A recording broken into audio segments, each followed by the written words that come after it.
Welcome to Jacksonville, a cool sunny day in North Florida where the Browns and the Jaguars meet on this final Sunday of the regular season.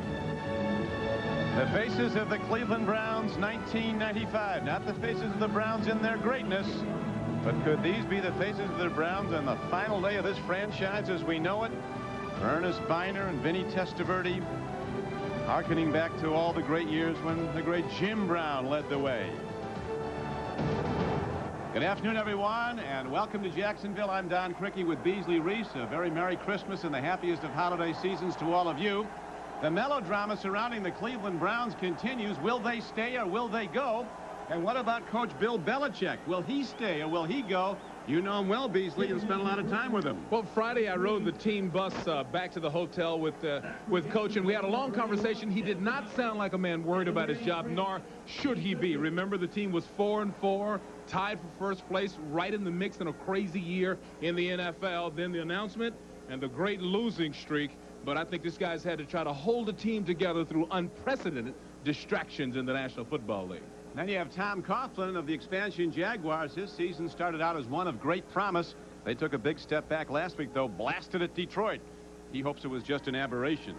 I think it was. And, you know, he's a man of honor and a man of pride. I think he wants his team to go out the right way. He was just moving a mile a minute Saturday when we met with him. One good spot, his quarterback is back, Mark Brunell.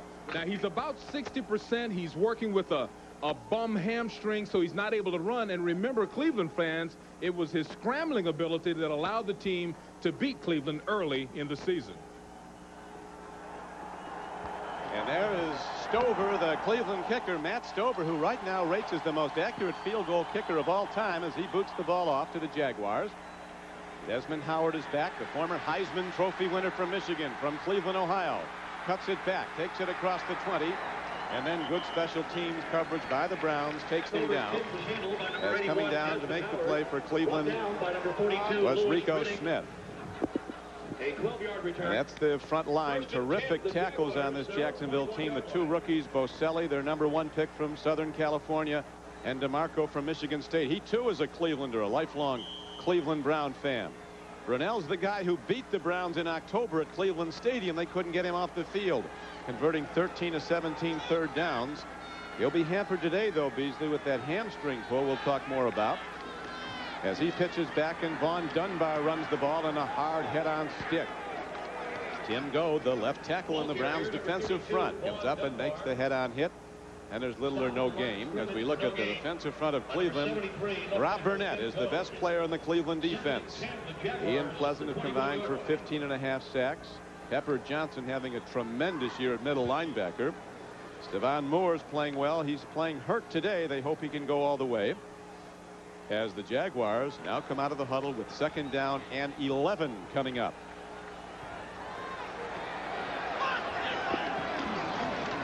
Brunell takes a quick look. Fires downfield, and he's got a man as the ball is hit out to Willie Jackson, his 50th catch of the year. Don Griffin hits him, but Willie Jackson got to where he needed to be for the first down. Don, that was Mark Brunell at his best, moving out of the pocket, buying himself a little more time. Now, remember, he's told me yesterday he's about 60%. Now, so he's not going to run real fast, but he moves just smoothly, carefully with his legs. He throws on the run very well, and a good strike there. So it is a first down, as we mentioned, the 50th catch for Willie Jackson. The leading receiver for this expansion Jacksonville team. They got him in the expansion draft. He was a Dallas Cowboy last year. Brunell, who's having an excellent year, stands in, takes a look, fires in the flat, got his man again. It's another Jacksonville first down as Lachey Maston, his fullback, swinging out of the backfields ahead for a gain of about 15 yards and a first down. Vashon Adams makes the stop for the Browns. Lachey does a lot of things well. He catches the ball well. He's a good blocker, a good interior runner. Brunell, once again, is just about perfect here. He looks downfield. He wants the curl route run by Willie Jackson, but that was taken away by good play by the cornerback, Vashon Adams. So he took the outlet receiver, and very close, in fact, a first down. Cleveland coach is telling us earlier that Brunell really looks at his first receiver. If he's not there, he pulls it in and takes off. He's a very good runner. Downfield throw, another strike. This is Pete Mitchell. and he's inside the 30-yard line and down to the 28. So the Jacksonville Jaguars with a very impressive opening drive. Pete Mitchell is one of the best young tight ends in the National Football League right now. He comes in leading all rookie tight end receivers. A bunch of tight ends drafted before him. He came in with 39 receptions. That's a good catch and a good, hard, determined run downfield. He's got very good hands, Don. He's really come on, as you mentioned, late in the season. 40th catch of the year. 27-yard gain on that last play. The Jaguars are 3-1 this season. 3 wins, 1 loss when they scored first. They're 0-11 when the other team scores first. So their look on this opening drive is most important. Don Griffin, the right cornerback for the Browns, throws back rookie running back James Stewart, leading rusher for the Jaguars. I think what we'll see today is the Jacksonville Jaguars looking for that perfect balance between run and pass. I expect Cleveland's offense to feature a bunched up offense. Then they'll create spread in the defense through motion, but really try to establish the run. So right now, my expectations right on money. I feel like Jacksonville is going to really mix it up. That's when they are at their best.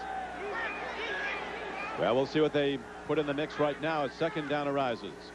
Brunell tries to screen the ball, and the Browns had that sorted out, and it was a dangerous throw as Anthony Pleasant was very close to intercepting. He's trying to go to James Stewart. And one other thought about Mark Brunell's leg. This is winter in Jacksonville. I know it looks beautiful and sunny out there, and it is. It's been cold in the daytime. It's probably in the 40s, 50s right now. He's not running. You saw him move around in the pocket just a little bit, but the cool weather, this is cool for Jacksonville, does keep the muscles a little bit tight, so it'll be interesting to watch him all day long. And no question, it's very cool for Jacksonville. It was in the 20s this morning as Brunell stands in, throws downfield, incomplete at the 5-yard line. He's now 3 of 5 throwing the ball in this drive. Is number 8, Mark Brunell, for 53 yards. So they stall on 3rd down, and they send out their field goal kicker, Mike Hollis, who has been very good. He has hit this year 17 of 24, but he's been good long range. He's 2 of 3 from 50 plus. Right at the bottom of that play, Dana Hall, number 25, with a good shot on the quarterback. Dana Hall, interestingly enough, played with Brunell at the University of Washington. This will be a 42-yard field goal. High snap. Barker, the holder, gets it down. Ball is on the way, and the Jaguars score first. Now, you'll remember, they are 3-1 this season when they've scored first, 0-11 when the other team does. The NFL on NBC continues with the Jaguars kickoff. This was the scene a week ago at Cleveland Stadium. Now the dog pound as the players, after that final home game against the Bengals, went down and said hi to all those people. Over the 50 years the Browns have been in Cleveland, 22.5 million people have packed that stadium. Someone wanted to take some of it with him, Beasley.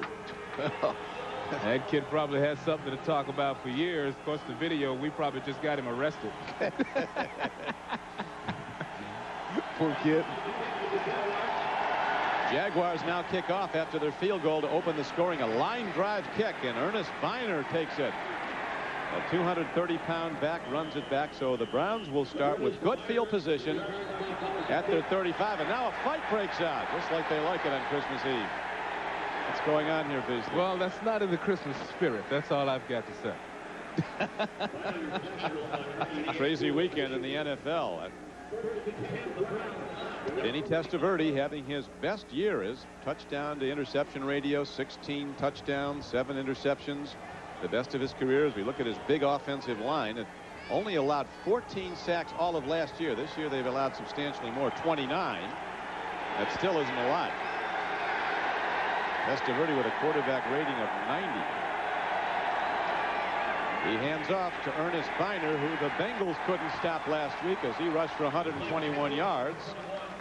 This time the Jaguars shut him down. Goganius knocks him down. As we look at the front four of Jacksonville, they've been moving people around. Their best D lineman, Jeff Lageman, is out with a foot injury now for 5th week. Schwartz at middle linebacker, a rookie, has been a very good player. Travis Davis starting at the free safety.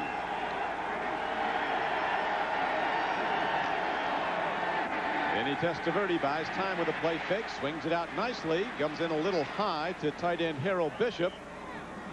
And it's a first down for Cleveland. And while we have a moment, we're going to go to New York and to Greg Gumbel. Greg? All right, Don, in Kansas City, the Seattle Seahawks looking for a playoff berth today. This is not the way to go about it. Tamarick Vanover returned to kickoff against Seattle opening day. He does it on the opening kickoff this afternoon, 89 yards, just like that. The Chiefs are on top of the Seahawks, 7-0 early in the first, Don.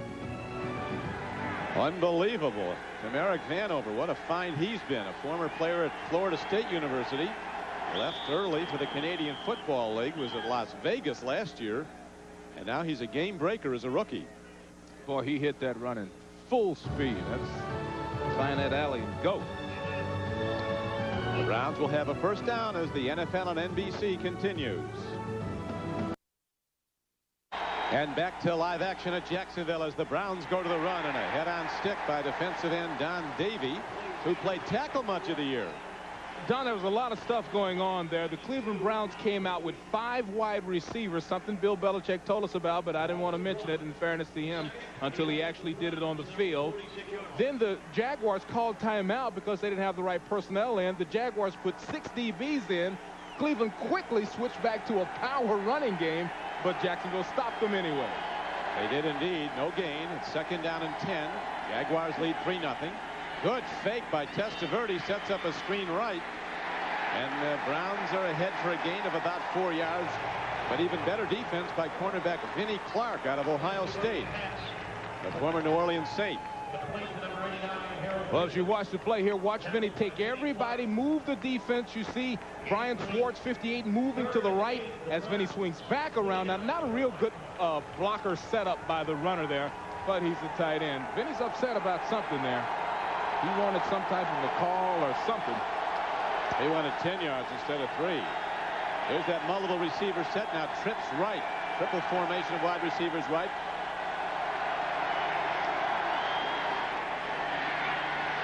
Testaverde over the middle, and it's a drop ball. A Jaguar had a hand, and there is also a penalty marker down at the line of scrimmage.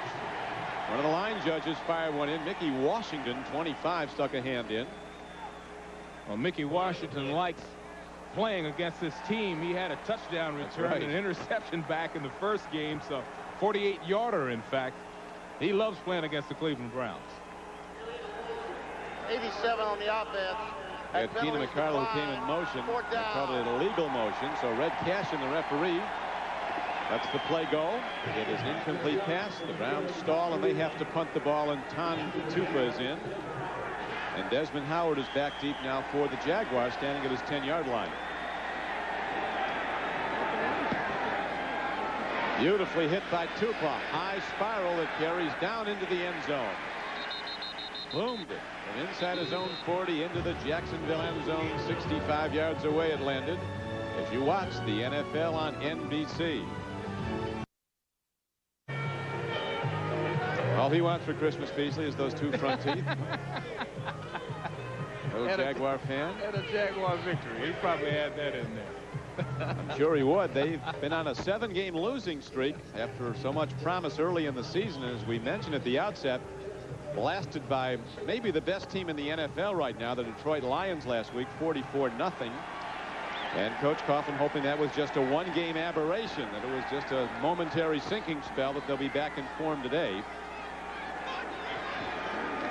Handoff on Dunbar on a slant run into the right side of the Browns defense, is knocked down at about the 22. That Browns defense is so difficult to run on. People have exploited them this year, but still those are the same guys, basically the same team that had such a great year last year. And in my conversation on the team bus with Belichick, he's not really in the free agent market. He feels like he's got a good team that had a bad year, period, with distractions. And I'm inclined to agree with good players on this Cleveland team, offense and defense. Well, there's a tremendous nucleus here. There's no question as Brunell goes deep and overshoots his man. But there is a penalty marker down. It's going to be a bumping foul against Cleveland. It might be against Don Griffin, the right cornerback. He used his hands at 50-yard line. Dan Footman getting a big rush on the play against Brunell. So that'll stop the clock with 8 minutes and 27 seconds to play in the first quarter. Jaguars in the lead off an 8-play opening drive, culminating in a 42-yard field goal by Mike Hollis.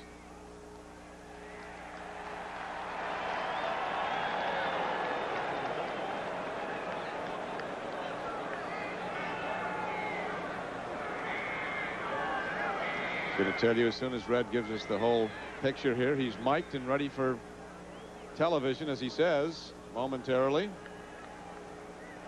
Pass interference on the defense, number 28. Tripping, number 66 on the offense. They offset. We'll replay second down. Sean Bowen's left guard was also tripping on the play, so that offsets the personal foul here. All right, here's a good look at it. And see, I don't like those kind of pass interference fouls. The guy has the right to take the pattern away, to jump in front of him as long as he's still running forward.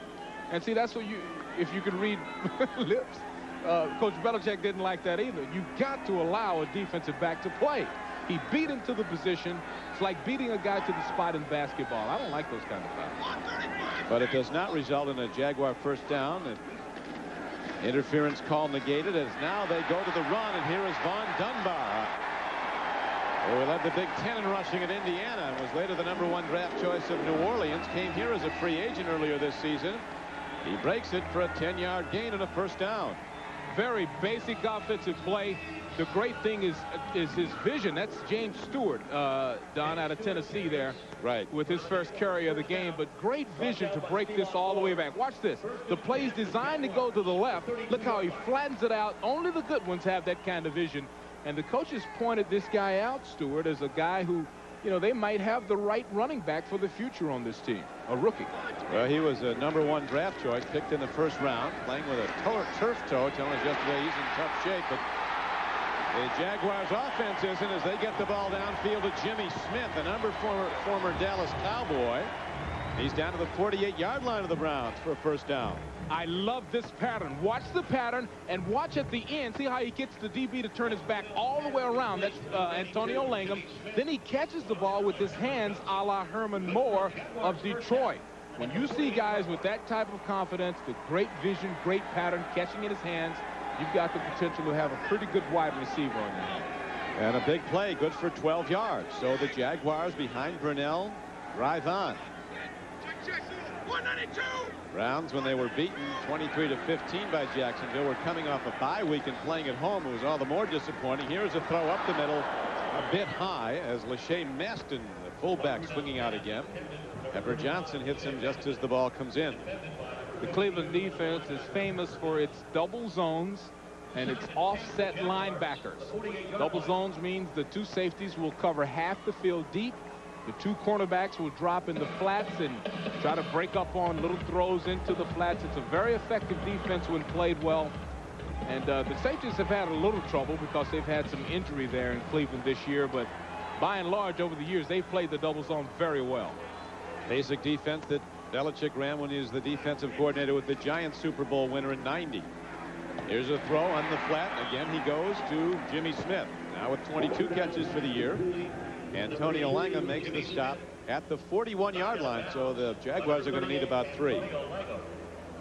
Well, I think this is a pretty good offensive run, really the entire game by Jacksonville. It mixed it up. Some good runs. The one good run by Stewart, a couple of good ones by Dunbar. Efficient passing. Brunell is 5 of 9 for 78 yards already. No mistakes. Cleveland's going to have to go to something a little more aggressive to stop this move down the field. Brunell and the Jaguars 0 for 1 on a previous third down. Then they kick the field goal. Brunell pulls it in. Doesn't want to run today because of the hamstring, but he still has some hop in his step, and he's ahead for a first down. Hey, you could not believe the praise that Cleveland coaches heaped on Brunell for his performance against them in October when the Jaguars won 23-15 at Cleveland Stadium. Well, he had 40 or 50 yards rushing in that game, and they were all on third down, and they all resulted in first downs, and that's exactly what happens here. Jaguars moving the ball systematically downfield. Brunell, the prime mover, missed last week's game, out with the hamstring, and Burline was in there, then Rob Johnson, as they were blasted by the Lions. Brunell on a draw play goes to Vaughn Dunbar. He breaks into the Browns secondary and gets down to the 30-yard line. Darrell Dixon makes the stop. But Cleveland's defense giving up big yardage play after play in this Jacksonville drive. There's Venturi, one of the defensive coaches here, and a very good one, trying to figure out how to stop this team. But look at the running there by Dunbar. Just quick interior running. The thing they like about him is how hard he runs. There's Ken Venturi making the calls. Head coach for a quick minute in Indianapolis. Rick Venturi, that is. Who's Ken Venturi, the Dolphin? I don't know if Rick plays that game. He does ride a bike, though. He rides a Harley around Cleveland. Pepper Johnson makes the stop on Vaughn Dunbar down at about the 27-yard line. Cleveland defense last year allowed just 206 points. Low total in the NFL. In fact, the 6th lowest total in the history of the league since they've gone to 16 games.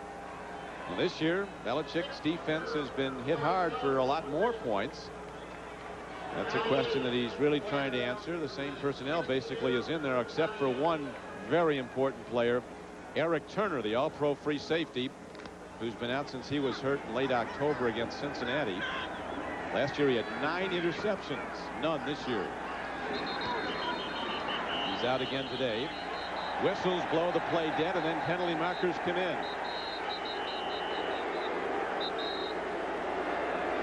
Really, when you look at a game like this, what's on the line for the people playing it when they're both long gone from the playoff hunt? Maybe their job for next year. Well, I was on several bad teams with the Giants where we were in this position at the end of the year, and that's exactly what you're playing for. You want your coach to remember that you're one of the guys that battled right to the final gun. You want to be remembered as a professional, somebody who didn't just give up the last 2 or 3 weeks of the season because your team was having a bad year, and you're playing for next year's job. And some of these guys are playing for free agent opportunities in the offseason. So there's certainly a lot on the line here, both with coaches, assistant coaches, coordinators, and with players. And all, as the coaches were saying, all the other 29 teams in the league, or all the 28 others, look at the game films of this. Every game is reviewed by every team, believe it or not. Here's a long ball to the end zone. And it's a touchdown for Jacksonville on a sensational catch by Willie Jackson. His 5th touchdown catch of the year. 2 Browns were battling him for the ball, but he came away with it.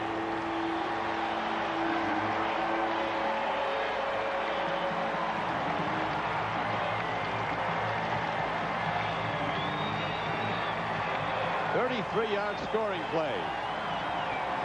He's in the slot and simply outruns the man, Johnny Thomas, number 20, assigned with the coverage. I asked Mark Brunell, Don, yesterday in the meeting, you were there, what he needed to work on. He said, I need to work on my long ball, my accuracy as a passer. And it looks like he started already. Yeah, he looks terrific. And as Kevin Gilbride said, the one position we know we're set at is the 2 offensive tackles, Boselli and DeMarco, and the quarterback, Brunell. He was originally a 5th-round draft choice out of Washington, MVP in the Rose Bowl for the Huskies. Then got hurt, and Billy Joe Hobart took over, had knee surgery. But he has really been good. Comes in with a 15-7 touchdown to interception ratio now. That was his 15th touchdown throw. And a quarterback rating of well over 80. See, another thing that's impressive about Brunell is his strength. Yeah, his physical strength. Benches upwards of 400 pounds, 208 pounds he weighs. Only one other quarterback in the National Football League as strong as Brunell. And I would put that your Notre Damer. Oh, Rick Meyer? Rick Meyer. He's at up around Seattle. 400. He's up around that 400, yeah. And that's unheard of for a quarterback until this era of football player. Phil Simms was that kind of strong. Well, I remember Phil saying, your former teammate with the Giants, that he was in the hospital his first 4 years. Then he started lifting weights with the linemen, and he went to the Pro Bowl. He's built like a linebacker, Phil. And that's a 5-yard penalty on the kickoff. We'll replay because the staff never counted.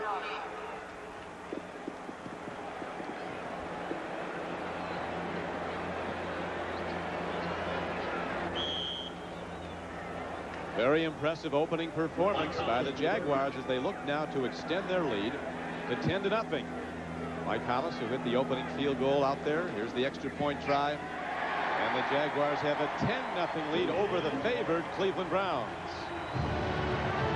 Brunell lets it fly and likes what he sees, as does Coach Tom Coughlin on the sideline. The Jaguars looking sharp, and they'll kick off when we come back.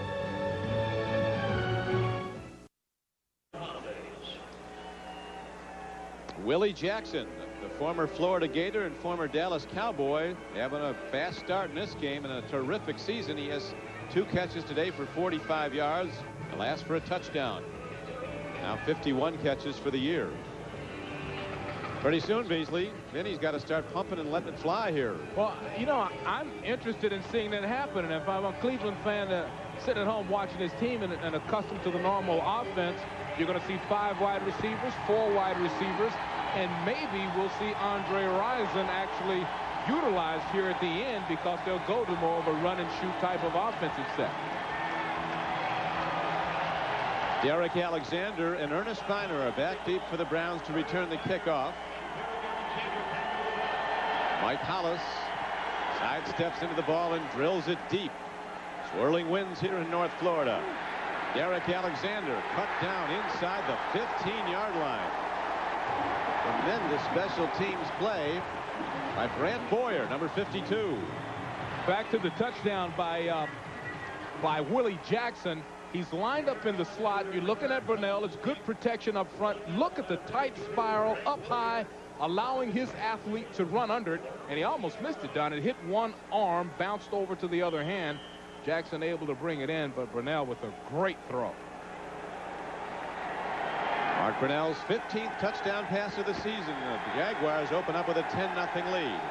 Now the Browns, who are favored in this game, have to answer. 3:58 to go in the first quarter. Biner, nothing happening. Corey Mayfield, a big D tackle, number 98, swept him under. Well, this Jacksonville defense was very impressive during sections of this season. They lost themselves. They lost their way last week. But a lot of people lost their way to Detroit, the #1 offense in the National Football League. But this is a team that'll hit you. They've got some very active linebackers, and they don't quit. No, they do not. Looking for big plays from Vinny Testaverde, who's having a career year. They go to the draw play here, and Biner takes it out to the 21-yard line. You see where Vinny is at this year compared to his previous seasons. Testaverde, who struggled with quarterback ratings that were pretty low back as far as 91, a 59 rating, but look at how he's changed this year. He's flipped the touchdown to interception ratio, and that's the big one. 90.9 will put him in the top 4th of all the quarterbacks in the NFL. I think it took Vinny a long time to get it down, but right now, from this point forward, I think he's going to be an excellent quarterback. Soon he has to test the Jaguars deep, though. He keeps swinging them out. Here's another one. Will it be good for the first down? It is, as Ernest Biner, who leads the Browns with 56 catches, powers his way ahead across the 25, and he gets a first down. Very simple offensive play here. Look downfield. If your primary receiver is not available, you make the quick decision to go to the back and say that my athlete will beat their athlete to the first down marker. And the veteran, Ernest Biner, does just that. Don, it's hard to hit a guy hard enough to totally stop his forward progress in the open field. It's very difficult. Particularly for a cornerback who's giving away a lot of weight like Vinny Clark was. Here's a nice throw by Testaverde to Brian Kinchin. His tight end swinging out. And Kinchin has a first down for Cleveland. Kinchin hasn't been used very much as a receiver this year. He came into this game with 18 receptions. This is his 19th. Very soft, quiet hands. He's a good blocker. And just watch how smoothly, comfortably. So there's no jerking and grabbing and snatching. He just comfortably brings it in and turns it up. There's the numbers he came in with. A 10.4 average, 18 receptions. That was number 19.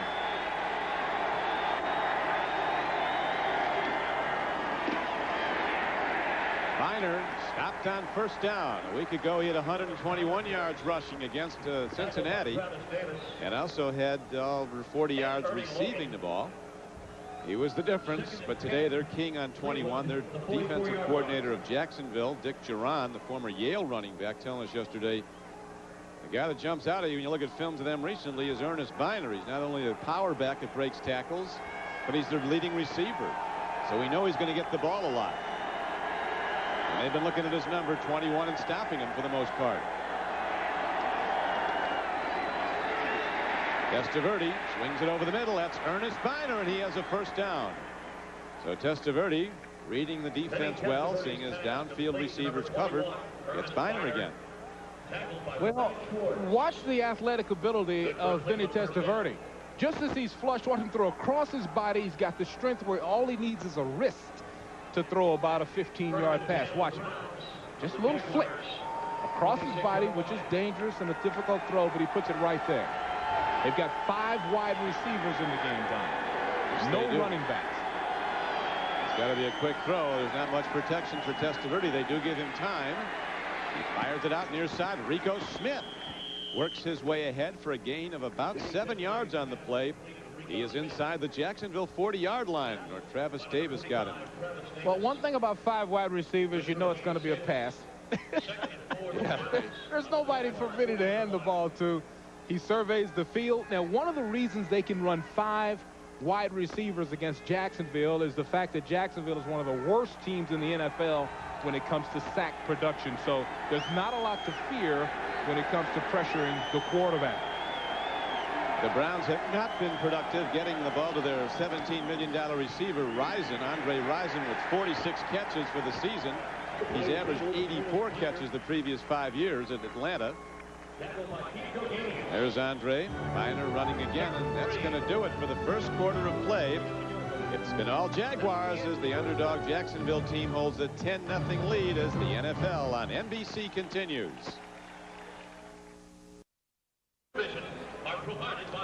With Beasley Reese, this is Don Criqui back at Jacksonville Municipal Stadium. The start of the second quarter coming up. The Jaguars holding a 10-0 lead over the Cleveland Browns. Cleveland with the ball, though, inside the Jacksonville 40, the Browns' best drive. As Testaverde is mixing up a lot of short passes. Ernest Biner's figured prominently in the offense again this week, and effectively. Another interesting formation. A stacked running back behind a wide receiver in the slot. Send McCardle in motion. Testaverde running out of time. Dumps it downfield, but he comes in high at Derek Alexander. Last year, Alexander led the Browns in receiving yardage with over 800. First rookie to do that since Paul Warfield, but this year he has only 15 catches. That time the pressure came from Joel Smingy, number 99. The Jacksonville fans know him as a down lineman. He's playing some linebacker today. They've mixed it up a little bit because of injury and other things. Good call. They're going to go for it, the Cleveland Browns, down 10-0. Fourth, and they need about 3. Watch Biner, number 21. He comes out of the backfield. That's for Testaverde. Now he goes long and has an open man. It's a touchdown for Cleveland, Michael Jackson. What a play by Testaverde and the Browns on 4th and 3. They go for the whole thing and get all of it. It's a smart call, a smart play for the following reason. You know that if it's 4th and 3, they're not going to run a zone, because if they run a zone, you can just pop it in a little hole and get the first down. So man-for-man coverage is what they anticipated. It's what they got. Look at Michael Jackson back in the back of the end zone. It's a good throw, a good play. Michael Jackson with his 38th catch. That's his 9th touchdown reception, and the Browns are quickly back in the game on that 39-yard scoring play. The point after by Matt Stover is up and good. He's having another great year kicking field goals, 29 of 32 from field goal. There's a penalty marker down on the extra point. It comes 11 seconds into the second quarter, that touchdown. Right now, Don, Matt Stover is the most accurate kicker in NFL history at 81.2%. Now, Nick Lowry will play today also, and he's right there with him. So depending on what happens today, one of those guys is going to end the year as the NFL's most accurate ever. Stover was with the Giants back in 1990 in their summer camp. They caught him, but Belichick remembered him. Brought him to Cleveland. By the defense before the ball was snapped. be a 5-yard penalty on the kickoff. We'll re-kick. Well, that's part of the cat and mouse game on that touchdown. Defensive coordinator trying to anticipate when he's going to get man-for-man coverage. The offensive coordinators versus the defensive coordinator. That time Cleveland won it. Stover has to do the right point after over, and does it perfectly again, and it is a 10-7 game. So the Browns with a new look to their offense, and it's effective. That was a 10-play, 85-yard drive. The last 39 of the touchdown coming on the throw from Testaverde to Michael Jackson. Browns will kick off. The NFL on NBC continues.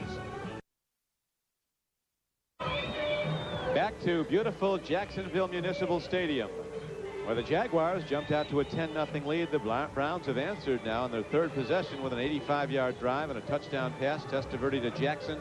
It's a 10-7 game. Once again, Vinny Testaverde is off to a very smooth and controlled football game, and anybody that's wishing this team changes quarterbacks, I think, is way off the mark. The guy is finally getting it together. Great year statistically. A good drive there. Desmond Howard runs back the kickoff, tries to go over the top, and he's taken down at the Jacksonville 25-yard line. And that gives us a chance to check out what's happening with the Steelers and the Packers as we go back to Greg Gumbel. Greg?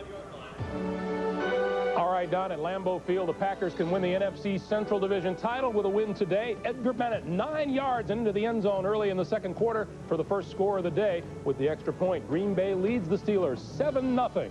Don? Thanks, Greg. So the Pack looking for their first divisional title since 1972 when Dan Devine was their coach. Wow. Been a while. Great season. One stretch in the late 60s. They've won 5 NFL championships in 7 years under Lombardi. Here's a throw to Lachey Maston, who doesn't get the ball much this season, but all of a sudden he figures in the game plan today. Don Griffin runs him out of bounds, but Maston's upfield to close to the 34-yard line. You know, both of these quarterbacks have been very efficient today. Brunell looking where he's going the whole time, but Lachey open in the flat. I don't know if he stepped out of bounds or not. He must have, because he was very close to a first down. Cleveland coach is saying about Brunell, he locks into that primary receiver, though, Beasley, and if that's not there, he pulls it in and takes off, but takes off probably less today with the bad hamstring. Pitch back. It is Vaughn Dunbar, and he runs wide and takes it ahead for a Jacksonville first down. He's out to the 38-yard line.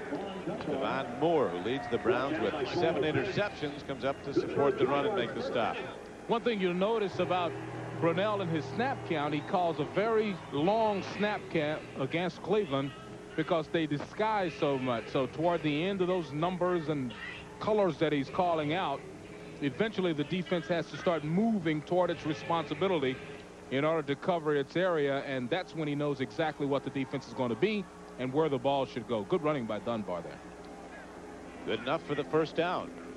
The left-hander Brunell stands in, lets it go long. He's got a man, and it caroms off the pads of the receiver downfield. It was Curtis Marsh, a rookie from Utah, a 7th-round draft choice who's very fast. Well, here's a great look at the coverage. Great job of the guys in the truck. Antonio Langland, look at the visual discipline. Looking at the player to the last second, Marsh should have made the play. He's sick on the ground right now, believe me. Well, those are the great ones when you jump up over a guy's head. He doesn't know the ball's coming. You bring it in. He had the opportunity, but didn't make the play. Now, wait a minute. You were a D-back. Were you guys jumping up over your head? No, I played wide receiver for the Cowboys. Oh, that did you do? Yeah. You got to watch me. You were all over that field. I went both ways, as they say. Vaughn Dunbar breaks into open field and cuts back. And finally, the Browns get him from behind as the Jaguars are getting a lot of yardage on the flanks. They're going wide of the strong Cleveland defense and catching it, not protecting the flanks. Now, think about it. In the National Football League, Oh, that hurts. Coming back. So that's how he turned the corner.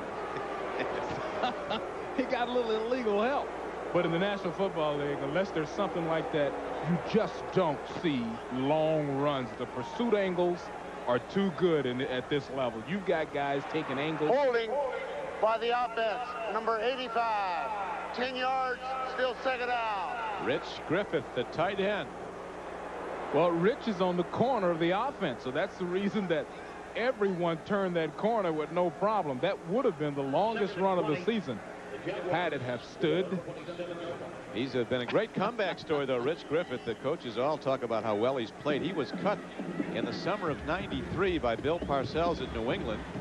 Went home to Arizona, worked out all year with another quarterback, hoping for another chance. Came into the Jacksonville camp bigger and stronger and faster, and he has been the starting tight end. That holding call against him sets his team back now on second and long. Brunell has a problem, dumps it off before he is leveled. Carl Banks, number 58, comes crashing through. Intended for Curtis Marsh. They call. Take a look at this again, Beasley. Here's the pressure coming up front. Here comes you know what? That's good vision, because Carl was coming from a blind angle, but Mark felt his presence, I guess, and got rid of the ball. They call Vincent Brown at New England the grave. What do they call him? The grave digger. The grave digger. Well, Carl Banks was the grave digger. The Undertaker, they call him. Undertaker, that's it. Carl Banks worked 4 summers at Michigan State as a grave digger. That's a tough off-season job. Probably a real happy setting. Here is a throw downfield, and the ball is almost picked. Is coming across is Johnny Thomas, number 20 for the Browns. Tips it out of bounds. And we're looking at Willie Jackson. The last time you remember Willie had his hands on the ball, it was from 33 yards out for a touchdown for Jacksonville. Now a punt is forced as Brian Barker's on the field for the first time. And Keenan McCardle drops back for the Browns, standing inside his 30-yard line. Browns could come out of this with good field position. They should come out with good field position. It should be a good punt also. The wind's helping. Very high punt. McCardle comes up on it, does a good job fair catching the ball at his 38. So Testaverde in the Cleveland offense now with good field position to start this drive when we come back, and the NFL on NBC continues.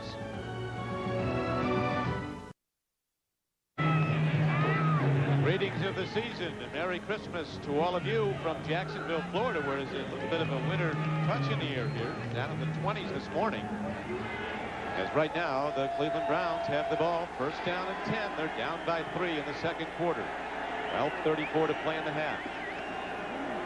Biner slants and slices. This 12-year veteran is taken down by the middle linebacker Brian Schwartz, who as a rookie leads the Jaguars in tackles.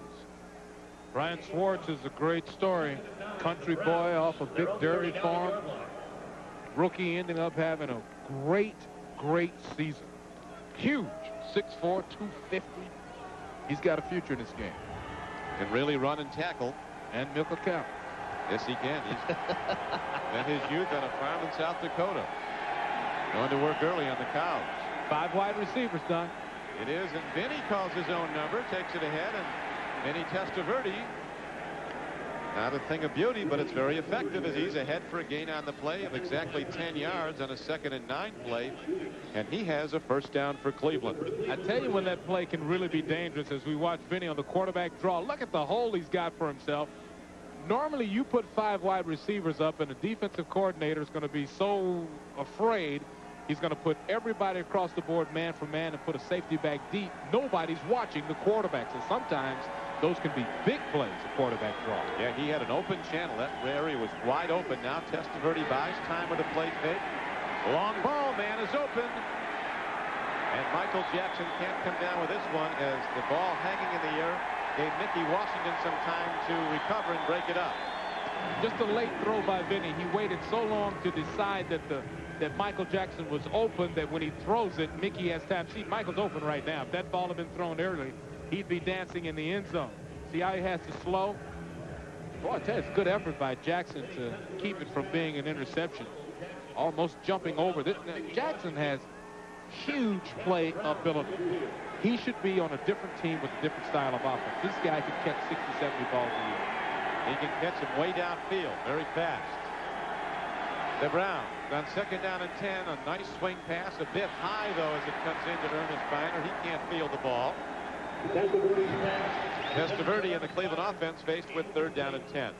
Andre Rison is a $17 million distraction, and I don't mean off the field. I mean on the field. They're using this guy as like a ghost. They send him downfield to draw everybody out of the way. Look at his production over the years. This is a major superstar. But I think it's Andre Rison's fault. He chose the wrong team, the wrong style of offense in free agency. For example, when he was in Atlanta, he was catching 1 million balls a year. That's a run and shoot. Look at what Metcalf is doing in Atlanta. About 100. Browns let him go and brought in Rison. Here is a beautiful throw downfield on 3rd and 10. Good for a gain of 15 yards down to the 35-yard line. And that was big, rangy Michael Jackson using his speed on a post pattern and then going up high and coming down with the ball. Let me complete my thought on Rison once again while you watch this replay. Here's Vinny going back, nice and comfortable. I tell you, the guy's a great athlete. Throws very well on the run. And Michael Jackson, once again, this guy can be a star. But you know, along with Andre Rison picking the wrong team, you have to fault the Cleveland coaches for not adapting the offense to this guy's talent. I wouldn't pay a guy $17 million and then not use him. They probably wish they didn't. No. Andre's something else. Andre Rison went to Michigan State on a basketball scholarship. Great athlete. He's a lifelong Cleveland fan from Flint, Michigan. His fiancée is Lisa One-Eye Lopes, and singer from TLC. And let me tell you something. Don't get her mad. No. She'll burn down your house. Don't get her upset, all right? Let me tell you something. You know what I'd be buying that woman for Christmas? Anything she wants. Right. As many as she wanted. She'll burn the house down. Call me old-fashioned, but that is an unusual display of temper. Yeah. But he still loves it. It is now first down and 10 on the big play after the penalty. First down and 15 as Testaverde looks, throws, and he's got his man. It's Ernest Biner. And Biner comes inside the 25-yard line. Dave Thomas takes him down to the Browns, who were really kind of out of this game early, down 10-0 in the first quarter. All of a sudden settle in. Testaverde coolly looking down the field and getting the right guy. And they've done it with the pass. Nice play fake there. And boy, this Biner, how'd you figure a guy at his age puts on a 100-yard exhibition last week. Then he throws that one under pressure. But Biner, that was the first 100-yard game for a back this season last week that Biner accomplished. He's got 3 catches today, Ernest Biner, for 33 yards. As the Browns are already in field goal range. Field goal's a little hazardous today, though. There is a gusting wind here in North Florida. Snap, ball start. Number 63 on the offense. 5 yards, still first down. Wally Williams, the left guard for the Browns, was in motion early. That makes it first down and 15. Steelers now on the board at Green Bay, down 7-3.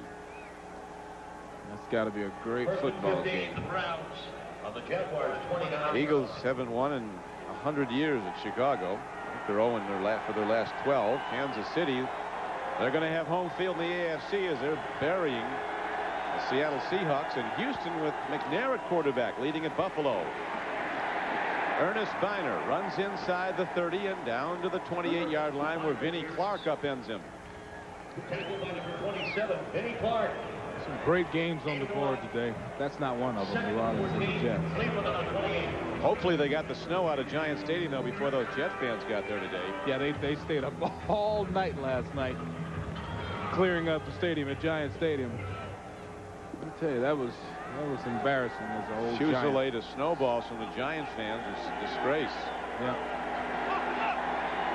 What a win for San Diego. Outscoring the Giants 24-0 in the second half to come from a 17-3 deficit. Look at this throw by Testaverde. Is there contact? McCardle is signaling that he was hit. Vinny Clark's looking at him. Nicky Washington also on the play, and they say there's no illegal contact. There's definitely contact. 3rd and 14. And that brings up 3rd and long for the Cleveland Browns, who trail 10-7 in the second quarter. Here's Andre Rison at the end of this play, stretching out his hand saying, hey, $17 million. Hit hit me. Mean.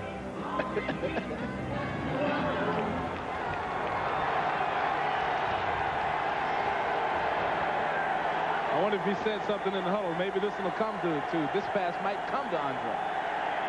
Testaverde wanting to make sure, signals for and is allotted a timeout with 8:34 to play in the first half, and the Jaguars leading 10-7 while the Browns challenges the NFL on NBC continues. Jim Brown, one of the storied names in the history of this Hallmark franchise, looking on as the Cleveland Browns have a big down coming up. Third down and they need 14. Throwing a catch. How can he beat the defender? He cannot. The knockdown is made at the 22-yard line. Believe it or not, that was only a 2- or 3-yard gain. As middle linebacker Brian Schwartz came across. You talked about his ability to run, Beasley. He gets over there and hits McCardle, and the Browns will try to tie the game on a field goal. He's just such a surprise out of Taney Augustana College, I think it is. Just a real story in the league. 21 tackles against Detroit. That's unbelievable. That's what he had last week. That's a day's work. Didn't have enough, though. He must have made them all downfield because they lost 44-0. You look at Matt Stover. He's been only terrific. This time he is. Oh, he does a carom shot. No good. Hits the upright and did not cross the crossbar. So the Browns challenge to tie, but they do not. And the Jaguars take over as the NFL on NBC continues.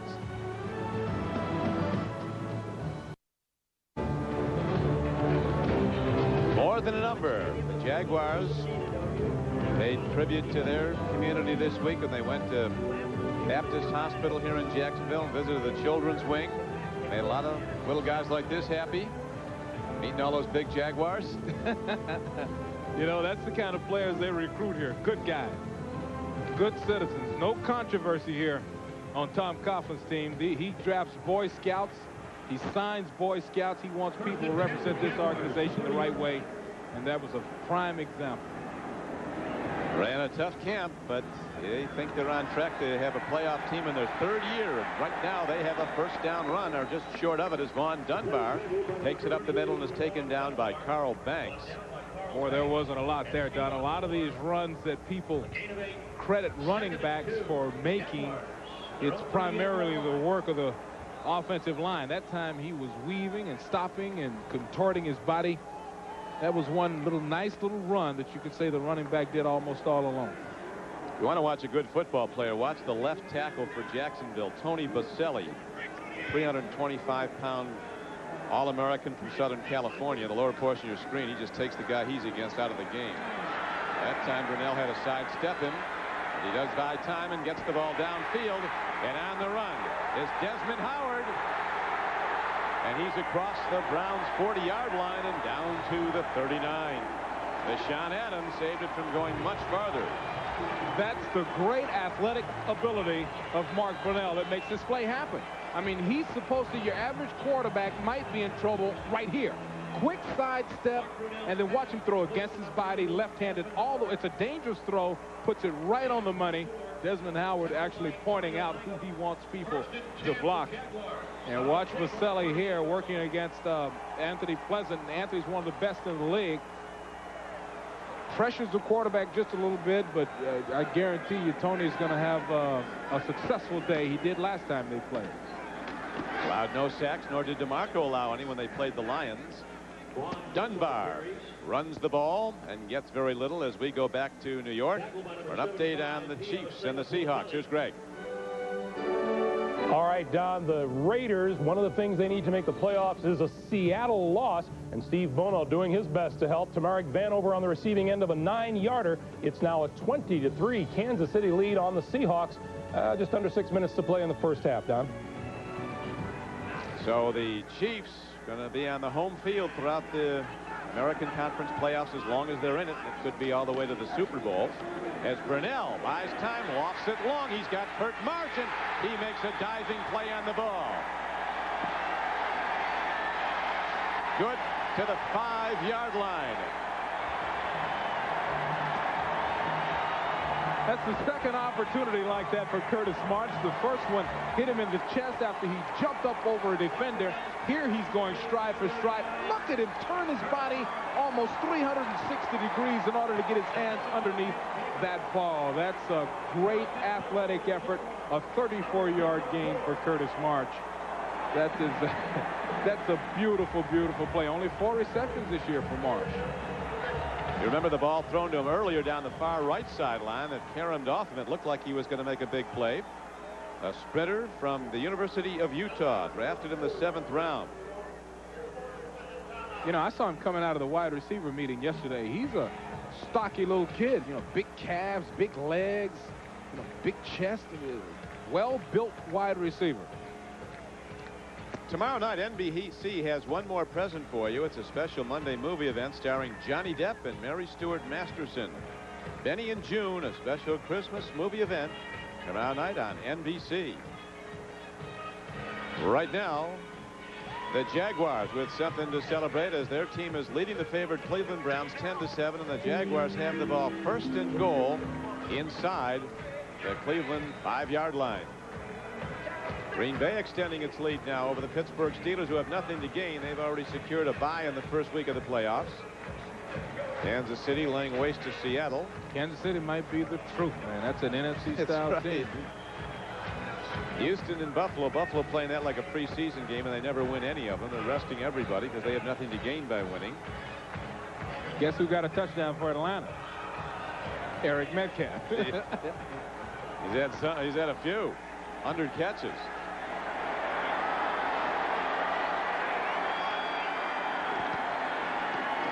Brunell loops it up, gets it over, gets a tight end. It is Pete Mitchell coming down with the ball short of the goal line. There's a gain on the play of about 2 yards. Dana Hall knocked him out of bounds. Pete Mitchell is something else. He's one of the top rookies. This is his 41st catch. And he got 1 foot in, but I guess they say the defender pushed him out before he could get the other one in. And that makes it a catch. Look at him fake the block, bounce off. I see 1 foot down, but then the defender is on his back and rides him out before he can touch the other one down. That makes it 2nd and goal from just inside the 3-yard line. Jaguars lead by 3 points. LaShae Maston tries the middle of the Cleveland defense, and he is thrown back. Browns very tough to run up the gut on, with Dan Footman and Tim Go to tackles. Footman, a big defensive tackle from Florida State, was a tremendous high school running back in the state, if you can believe that. Number 78 for the Browns. One important game in Florida. He rushed for over 200 yards, 212 yards, and 4 touchdowns as a running back. Yeah, I think some people were getting out of his way, too. Just, you know. I think there was probably some high school kids choosing not to tackle him. The Matador move. Wave him on through. 3rd and goal. Brunell hands off. Dunbar is taken down by Pepper Johnson. Terrific defense by the Browns as they stand tall. And the Jaguars are forced, after getting a 1st and goal inside the Cleveland 5-yard line, to send out their field goal team. So Belichick, after seeing his defense give up a big play, now sees him rock the Jaguars running game up the middle. Looks like a big Pia Sagapulatelli is down on the field. Defensive lineman for Cleveland.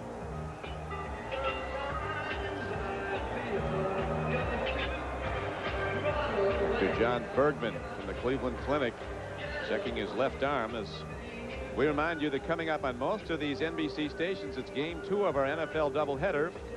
Playoff spots are on the line. Most of you will see a classic divisional rivalry as the comeback kid John Elway tries to work his magic one more time when he leads the Broncos against their arch rivals, the Raiders, at Oakland. Also an important game to be played today at St. Louis, where the Miami Dolphins and Dan Marino, still shooting at a playoff shot, go against the Rams, who have a remote chance of getting in. They have to win and get help. You know, Don, that Denver game doesn't mean as much now as a result of what's happening today as that Miami game. I mean, what's happening to Seattle and all of those combinations. Well, Miami needs to win, and they need either an Oakland loss or a Seattle win. Actually, a Seattle win helps Miami today, if you can believe that. Right. So the Miami Dolphins need to beat the Rams and hope that Oakland loses to Denver or that Seattle wins, but it's unlikely Seattle's going to win. They're getting buried today at Kansas City. Good to see Big Pia Sagapulatelli up and around. And he is helped off the field and now leaving under his own power. And the field goal unit sets up for Jacksonville. It'll be a 21-yard try. Looking to extend the lead to 6 points. Jacksonville, so I think a very wise choice to take the points here.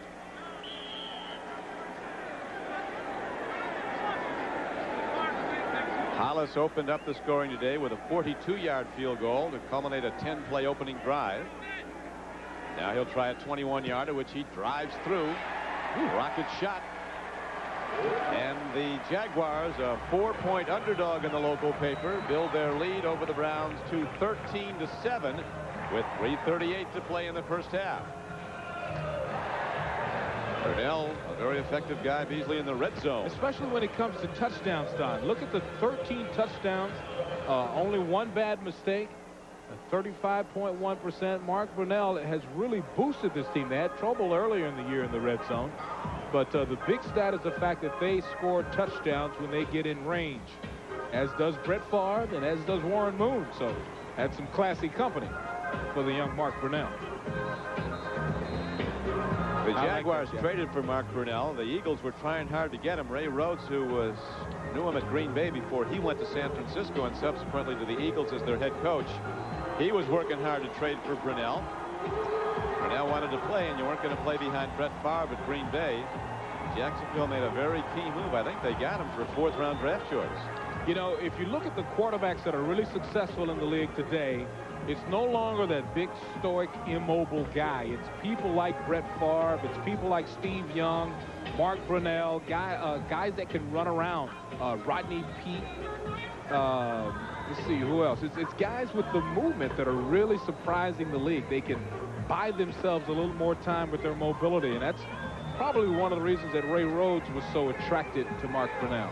Well, one of the big plays now that's been so effective, it's the reason that Stan Humphries is such a big winner at San Diego. He incidentally is 38-17 as a starting quarterback for them. That's over 70% wins, one of the best all time, is because he play fakes and rolls out. They play fake and throw from the rollout where they buy time.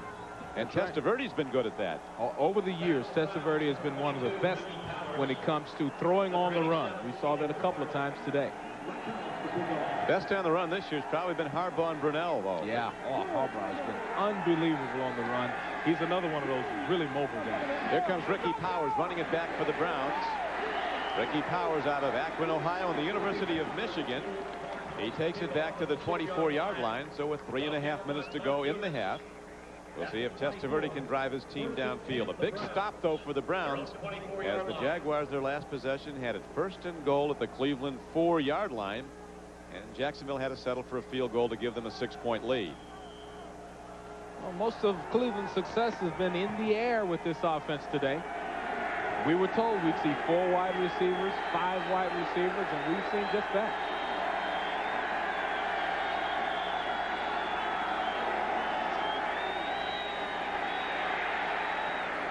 Throw up the middle. It's to Biner, as the 3 wide receivers were well covered by Jacksonville, so he had to dump it off to Ernest Biner.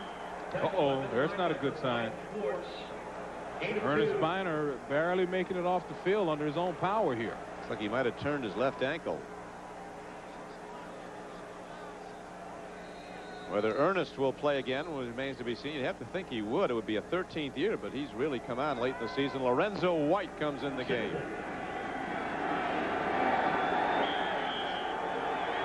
Got 4 wideouts stretched across the field.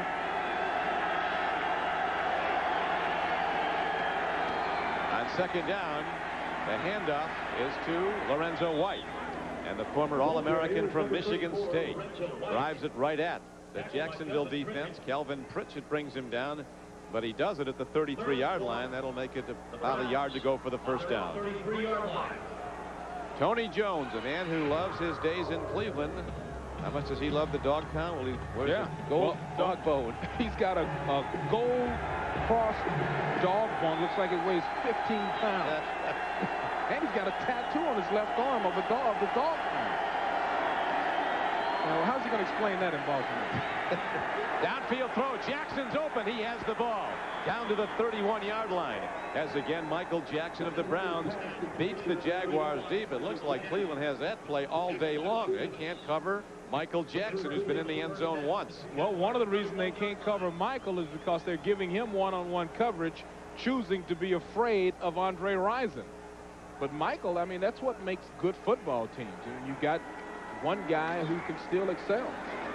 Now Lorenzo White fights off tacklers and takes the ball to the 28-yard line. A gain on the play of about 4 yards on the play. And that brings us to the 2-minute warning with the Browns trailing but driving toward perhaps a tying score. 13-7 the count at Jacksonville. The underdog Jaguars looking to get back in the win column, trying to end the longest losing streak in the NFL this season, 7 games. Don Criqui with Beasley Reese.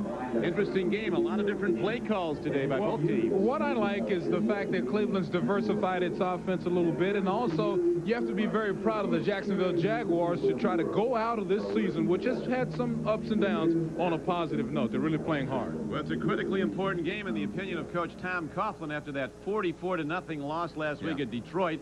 He's really going to see today, he felt, what his team is made of. He thought it was just a one-game aberration. They get back to playing good football, and they've done that. And a lot of these players are playing for jobs next year. I mean, that's exactly what they're doing. They're on an expansion team, working very hard, trying to show the team, the coaches, that they are not going to quit. Second down coming up for Testaverde and the Browns. Ball positioned at the 27-yard line. Testaverde hit from behind. He holds the ball, though, and that'll bring up third down. Ernie Logan, number 93, was the guy that got through for the Jaguars. Well, this is a rare celebration for the Jacksonville Jaguars, and that's a classic sack. No accidents, no mistakes, no flukes. He beat his man, flattened out, did Logan, and made a sack. And they don't have a lot of them. Take a look at the total sacks this season. Jacksonville with just 14 coming into the game. Bryce Pop of the Buffalo Bills had more than that by himself. And Jacksonville's allowed 56 sacks this season, so they're minus 42 in the sack area. Third down and 12. Throw by Testaverde. Comes in low to Rico Smith. Aaron's off him. Travis Davis, a free agent acquisition from Notre Dame, a rookie, playing at the strong safety position, knocked the ball free. And that means, well, the Browns have their offense out. It's too long a field goal try, apparently, and they're going to go for it on fourth down late in the first half. Well, there are no ramifications next week. Oh, that's right. Of this being a bad call. Well, one of the difficult ramifications with the Browns' pending move is where do they have their off-season workouts? I mean, what do they report when they do come back? It's just a crazy situation. A lot of these players are not even going back to Cleveland. They're packed up. They're ready to go to their homes. Tony Jones was telling us that he'll go home for a while, and then he'll actually go to Baltimore and start looking at communities. It's just a crazy, unprecedented year in Cleveland. Coming up at halftime, it's the Domino's Pizza NFL on NBC halftime report with Greg Gumbel, Mike Ditka, Joe Gibbs. They'll be in our New York studio getting you caught up on all the scores and highlights from around the league on the final regular season Sunday. 5 playoff teams from the AFC are already in. 2 of them got there yesterday. The Chargers with that stirring come-from-behind win. And the Colts did the same as they came from behind to win last night over the Patriots and get their first playoff spot in 8 years.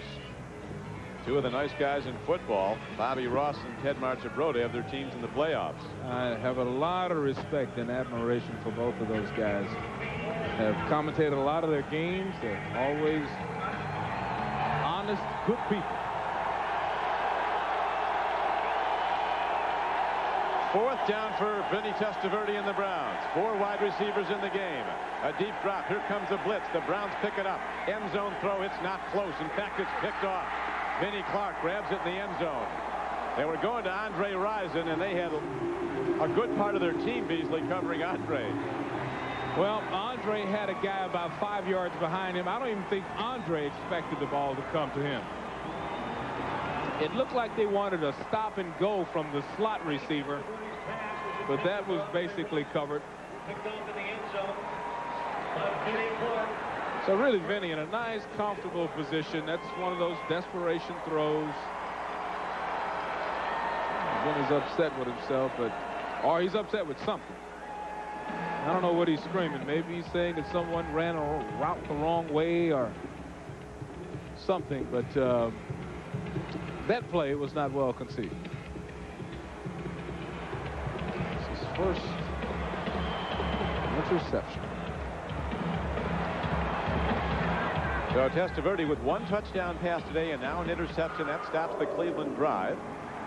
And they position themselves, the Jaguars, at their 20 on the touchback. Interception by Vinny Clark. And they'll go to the run now, holding to a 6-point lead. Give is to Lachey Maston, straight at the Browns. He's to the 24-yard line. Tackle by Anthony Pleasant. Gerald Dixon. It's a big day of NBA basketball tomorrow on NBC Sports. Join us for an exciting NBA doubleheader starting with NBA Showtime at 3 o'clock Eastern Time. Then David Robinson and the San Antonio Spurs travel to Phoenix to battle Charles Barkley and the Suns. In Game 2, the NBA champion Houston Rockets make a Christmas visit to the Magic Kingdom to take on Shaquille O'Neal and the Orlando Magic. It's a holiday NBA doubleheader, Christmas Day on NBC. Here's a run. Turning the corner is Vaughn Dunbar, and he's taken down at the 26-yard line. Our producer today for NBC Sports is Al Szymanski. Our director, Bucky Guntz, and everyone at NBC wants to wish you and yours the happiest of holiday seasons, a Merry Christmas, a Happy Hanukkah. 26 seconds to play in the first half. That's been a good half for the Jacksonville Jaguars as they hold to a 13-7 lead over Cleveland. And let me add a Happy Kwanzaa in there Very for good. all of our African-American brothers and sisters. Terrific.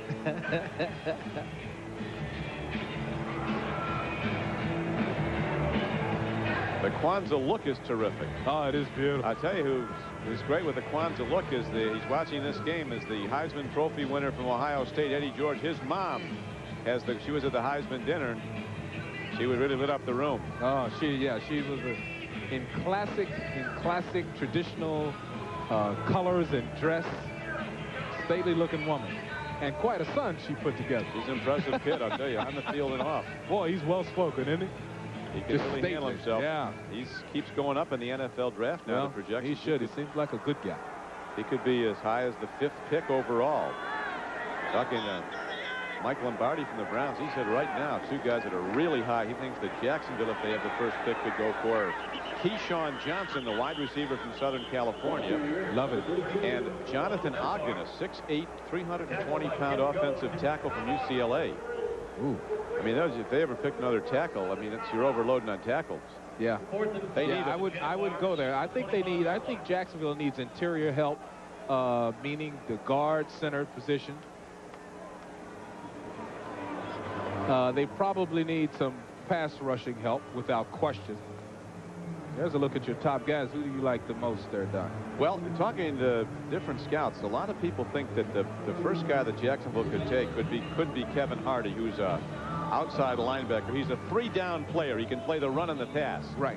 So he's not a pure pass rusher like Simeon Rice, his teammate down at the bottom of that list, who's a pure pass rusher, does not play the run as well. How about your thoughts on Terry Glenn? Well, I sat with John Cooper at the Heisman Trophy dinner. I was extolling Joey Galloway, his receiver at Seattle. He said, well, we got one that might be better in Terry Glenn. I said, you got to be kidding. He says, he's probably better. Oh, that's a statement. That's pretty good. On this very football field, we saw Galloway make a play, reverse his field, run a touchdown. That was incredible. He might be the best rookie. He's close. Yeah. I guess the best rookie is Curtis Martin, almost 1,500 yards rushing for New England as a 3rd-round draft choice. The punt hit downfield. It's not very good. It'll come dead at the 42-yard line, and the Browns now have some time to work. Not much. They've got 14 seconds, though, as Brian Barker, who's been a good punter, wasn't on that one. Well, he was really pressured by Benny Thompson, number 37, and really lucky, Don, just to get the ball off. That's one of those situations where you attempt to advance the football. Barker was very disappointed. He should be about not being voted to the Pro Bowl. He has the best net punting average in the NFL, almost 40 yards a punt, 38.9. which is outstanding. But when you play with an expansion team, Yeah. you don't get a lot of attention. That was just an 18-yarder, though. He is the first alternate to the Pro Bowl this year for the AFC. Testaverde stands in, makes the throw, but it's incomplete, and now there's 8 seconds left. In the first half, Browns trailing by 6. Keenan McCardle was his target. Mickey Washington has defended 3 balls he has defended today, so that's a very good outing. 3 knockdowns. A former Buffalo Bill, Mickey Washington, playing at the right corner out of Texas A&M, and as you pointed out, Beasley, he had that 48-yard return against Testaverde for a touchdown when the Jaguars upset the Browns at Cleveland. The next week, Eric Zier was in at quarterback for the Browns. Came up with about 500 yards offense against Cincinnati.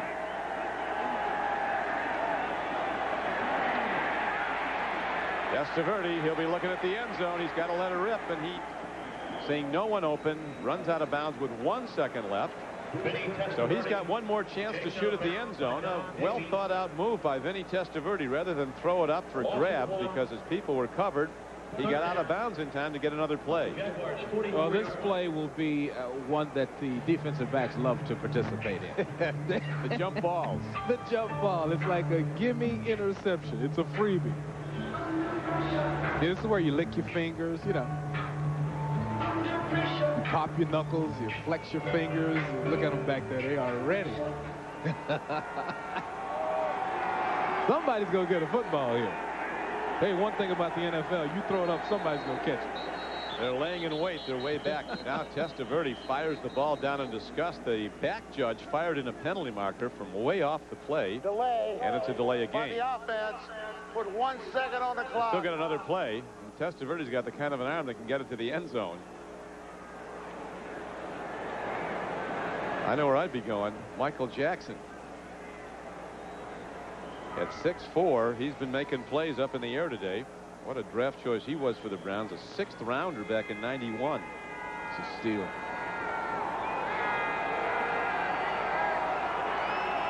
Three wide receivers right. Testaverde on the last play of the half. Takes the deep drop.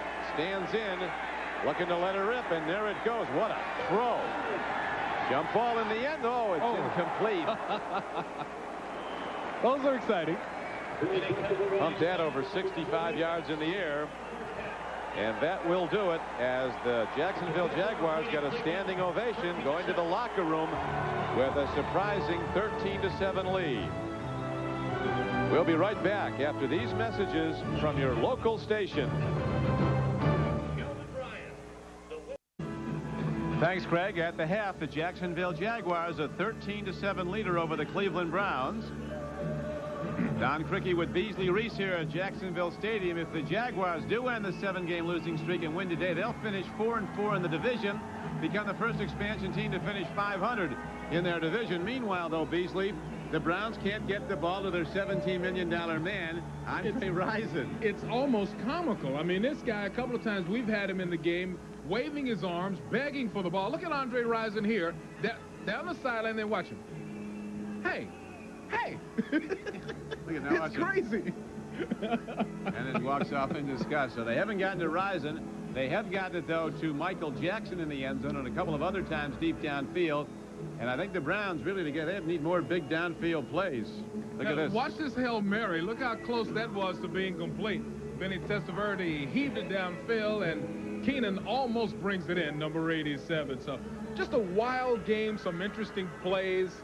I think very good play calling by Cleveland, and Jacksonville obviously throwing the ball and running the ball very well today. And the Browns will get the ball to open the third quarter as they drop back Keenan McCardle. And Hollis ready to hit the ball now for the Jaguars. Standing at his 30-yard line, he puts his foot into it, and very well. Driving it deep. And here come the Cleveland Browns with the return. Ricky Powers takes it to the 18-yard line, where he's cut down with a hard head-on tackle. And there's also a penalty marker down on the play. Beasley? Well, it looks like somebody, I think he pointed to the receiving team for a holding or an illegal block. Looked like it was holding. But very good coverage by Jacksonville. This team is illegal block during the return. Number 56 of the receivers, 10 yards, first down and 10. Gives us a chance to take a look as we have the penalty marked off at the Coors Light halftime statistics. Well, one that really jumps out at you is, I guess, the time of possession in favor of Jacksonville by almost 3 minutes. Everything else is pretty much right on course. Total yards, Jacksonville with the advantage. The numbers favor Jacksonville slightly, and that's the reason they've got a slight lead. A 6-point advantage is what they have, 13-7. They opened the scoring with a 42-yard field goal. Built the lead on a touchdown pass to 10-0. Now Vinny Testaverde, there's that play fake as he swings it out to an open man. It's Brian Kinchin, his tight end. He dives out to the 20-yard line and appears to have a Cleveland first down. We got two guys starting up after the whistle. Back at the 10-yard line, two linemen rolling around like great bears. Once again, Kinchin has very soft hands. See how they drag both tight ends all the way across the field. Brian just kind of grabs the ball very confidently. Now let's check in on our $17 million man again. Just running around out there by himself. Just 300,000 a route. I tell you, guys at Atlanta told me that when he was there with Dion had a real hard time covering him in drills. That was one guy he couldn't handle. Well, Andre Rison. He's got all the talent in the world. And for the coaches that are out there, understand me, I know that if they're throwing the ball on the left-hand side and Andre's on the right-hand side, the defense is going to collapse toward the side that they won't separate these guys, will they? The tag team event or scrum, whatever this is. Steel cage, fight to the death. There's Andre in it. And to finish my thought to the coaches, I know that's the reason that Rison looks so wide open. Was he down at the bottom of that pile, Andre? He's earning his money. Mediator, arbitrator. The one I like, when the Browns fans jumped all over and he talked about he's getting threats and all kinds. Somebody said, what kind of threats you getting? How are you getting threats? I never said that. It is first down and 10 for the Cleveland. The handoff. Boy, these yards coming tough against a fired-up Jacksonville defense. These guys want to win in this losing streak and finish with a 4-win season. The most any expansion team's ever won in the past prior to this year is 3. Of course, Carolina has a chance to finish at 8-8. Look at everybody meeting at the ball. Good pursuit. There's Schwartz at the bottom of it all. Good pursuit by the Jacksonville defense. They'll be tracking Andre Rison every step of the way now as this game wears on. He's due for a big play, and the Browns need one. This is 2nd and 10. Will Testaverde take the deep drop? He does. Stands in up the middle. He's got McCardle. Keenan McCardle takes it out to the 30-yard line. A 12th round draft choice of the Redskins. Keenan McCardle came to the Browns as part of what was then known as Plan B back in '92. He's been good. You know, watch the end of this play. Look at number 58, Brian Schwartz, on the right-hand side, reading it all the way. Nice little move right there, but Schwartz is running from sideline to sideline. I like this guy. A rookie, 6'4", 250, 260. Good running ability. He can. Hey, give me a good old farm boy anytime. They can go sideline to sideline like that and tackle. Right. Ricky Powers runs. Biner's been out since apparently spraining an ankle, at least twisting it in the second quarter. Travis Davis makes the stop on this run. You know, Don, I saw them helping Biner. I mean, literally almost carrying him. Two guys shoulder to shoulder taking him off the field. So he's in some pain. There's a little wince on his face right now. So you can tell it's cold here in Florida. Ernest got the winter gear on. Yeah. Got that Cleveland Stadium get up on. Yeah. And Ernest is tough. So it wasn't no question about that. No, he's tough. Testaverde stands in, delivers the ball. He comes in low as his receiver was coming back at the ball. Derek Alexander, he's a wide receiver they're also looking for more production from. Just 15 catches, and this is sophomore season in the NFL. Last year, over 800 yards receiving for the Browns to lead the team. A collection of wide receivers check into the game for Cleveland. Well, you know, Detroit turned their whole season around, Beasley, when they said goodbye tight end, goodbye 2 backs. We're just going to throw the ball over to as many wide receivers as we got. They had the best offense in the league since. Lorenzo White showing his stuff. On a second down play, he runs the ball hard and gets ahead for a gain of 5 yards out to the 37-yard line. Schwartz again on the stop. It's a typical look at fresh legs by Lorenzo. He's well rested. Tonight on NBC, Lost Civilizations reveals the site of the Garden of Eden. That's followed by Mad About You and Hope and Gloria. Then it's the comedy movie hit Necessary Roughness, starring Scott Bakula, supermodel Kathy Ireland, and Sinbad. It's all tonight on NBC. A throw and a catch. Keenan McArdle handing the ball beautifully and taking it in. No shoulder pad catches for Keenan. He put hands on the ball and tucked it in. Gets ahead on 3rd and 5 for a Cleveland first down. That's why it's so difficult to figure out, you know, this football team. It must be the distraction. You've got the long ball threats in Jackson and Rison. Then you've got Keenan with the undernight stuff. Now look at Rison again here. You know, this guy is just so upset. He's mad as he could be. Oh. Now, I'll tell you, his teammates like him. They say he's a fun guy. He's a funny guy. A nice throw by Testaverde. Now, you can see his progress. That was the progression read. You look at 1, 2, 3, and he might have gone to his 4th read on that and put it right where it had to be to Ricky Powers. When it seemed like no play, he gets it out to the across midfield. And look at the blocking. He could just wait, stand there. That helps, too. Yeah, that helps. Gained 6 yards on the play. Now, here's my boy. Here's my farm boy. Brian Schwartz just running sideline to sideline. This guy could be one of the famous ones. I mean, I like him. Yeah, that's his 9th tackle of this game. Right. 9 and counting for this big rookie from Augustana. They did their homework on him. Division III school. Here's a handoff. Powers runs hard, keeps his hands on the ball. And Ricky Powers, who had some huge games for the Michigan Wolverines, breaks tackles and has a Cleveland first down inside the 40-yard line, almost to the 36. Just pulled. They got 2 linemen out front of that play. That's what was really impressive about it. They got a lot of folks. They got Jones and Wally Williams, number 63, out front. Solid running by Powers. See Powers with 3 carries, 15 yards, so he's going to be getting it more. Liner sideline, turned ankle. Powers set for Cleveland, double tight ends. Pitch back to Ricky Powers. Takes on tacklers, and he takes on the man. Keith Gogenius and Schwartz in on the stop. Ball is down to the 35-yard line for maybe a foot. They'll call it 2nd and 10. Jacksonville team is built, I think, in the proper way for an expansion team. All of these guys are very young. 2nd or 3rd youngest team in the National Football League. You got a lot of rookies, and 15 first-year or rookies playing a lot. A big drive. This is the opening drive of the second half for the Cleveland Browns. Testaverde fires.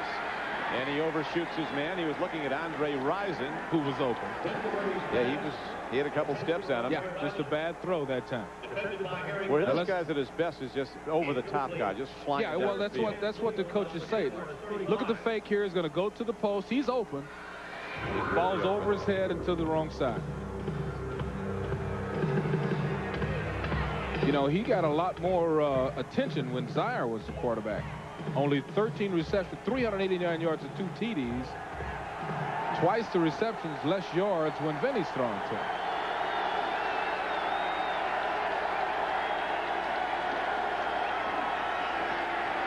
Lorenzo White working hard for every inch of that 4-yard run, down close to the 30-yard line.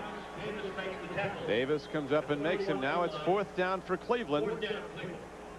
Down by 6. Testaverde and the offense are staying on the field. This is far too long a field goal trying these gusting winds. It would be a 49-yarder. Well, the first thing you start to figure out as a defensive coordinator is what's the personnel. Well, the personnel is more tight ends and big guys than wide receivers, as we see Derek Alexander, number 85, run off the field. Rise at the top of your screen across from Vinny Clark, who he played against when they were in the Big Ten. Throwing a catch. He's got Michael Jackson. A terrific play On 4th down, the Browns hit it and get the ball inside the Jacksonville 20. Very interesting play, interesting throw. 3 wide receivers, 1 tight end, 1 back in the game. A 3-step drop by Vinny. Quickly comes out to the stop route. And here's Andre Rison on the same play, running a version of an out stop route. It's got to be frustrating to be mad after every play. Mad. He's never happy, is he? Unless he's in the end zone. 17-27 now for Vinny. That's 18-28. Ball on the field. Cleveland has it. 1st and goal. That's a great throw. And that's in traffic, cross the field to a moving target. Frank Hartley, and then Kinchin was the guy who got the fumble. Another great play. Well, this, everybody moving to the ball. You get good plays like this. Cleveland in position to tie the game with a touchdown and go ahead with the extra point. That was Schwartz who knocked the ball free. Yeah, who else? He's been the guy on defense for Jacksonville. Jackson, while Rison has yet to catch a ball, Jackson for his 4 catches for 103 yards and a touchdown for the Browns. Lorenzo, he's in, and the Browns tie the game with the extra point coming up. 7:32 to go in the 3rd quarter, and Cleveland comes out with its best drive to open the 2nd half. The old tight end trap play. Number 88, Brian Kinchin, comes in motion, turns upfield to apply a little extra weight at the point of attack, and Lorenzo White with a good run in. There's the man with the big block, Brian Kinchin. A couple of real good catches today and some good blocking. Top through the hole. That's over for the PAT. Big play on this drive had to be the 4th and 6th play when he got the ball. Testaverde did to Michael Jackson for the 1st down. The extra point by Matt Stover is up and good, and the Cleveland Browns lead for the first time, 14-13. They'll kick off as the NFL on NBC continues.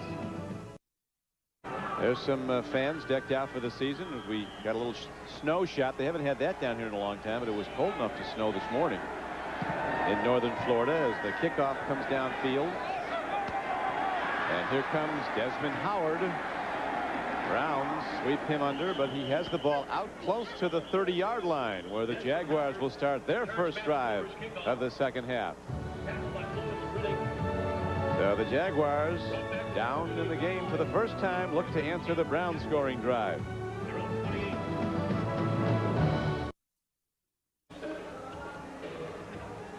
Jacksonville Municipal Stadium sold out on Christmas Eve, final regular season game. The Browns, who ended their 5-game losing streak a week ago, beating the Bengals, and the Jaguars looking to end a 7-game losing streak and finish 500 in their division. But Cleveland, with that drive off the 2nd half kickoff, culminating in the scoring run by Lorenzo White, has taken the lead 14-13. Brunell put it right up on 1st down. And Lachey Maston makes another catch and gets across the 35-yard line. Carl Banks knocks him out of bounds, but he does it 8 yards downfield. Yeah, that's a tough over-the-shoulder catch and a tough throw for Brunell. But he put it right there. 2nd and 4, the Jaguars, the 35-yard line. Brings up 2nd down with 7:17 to play in the 3rd quarter. A lot of time to go.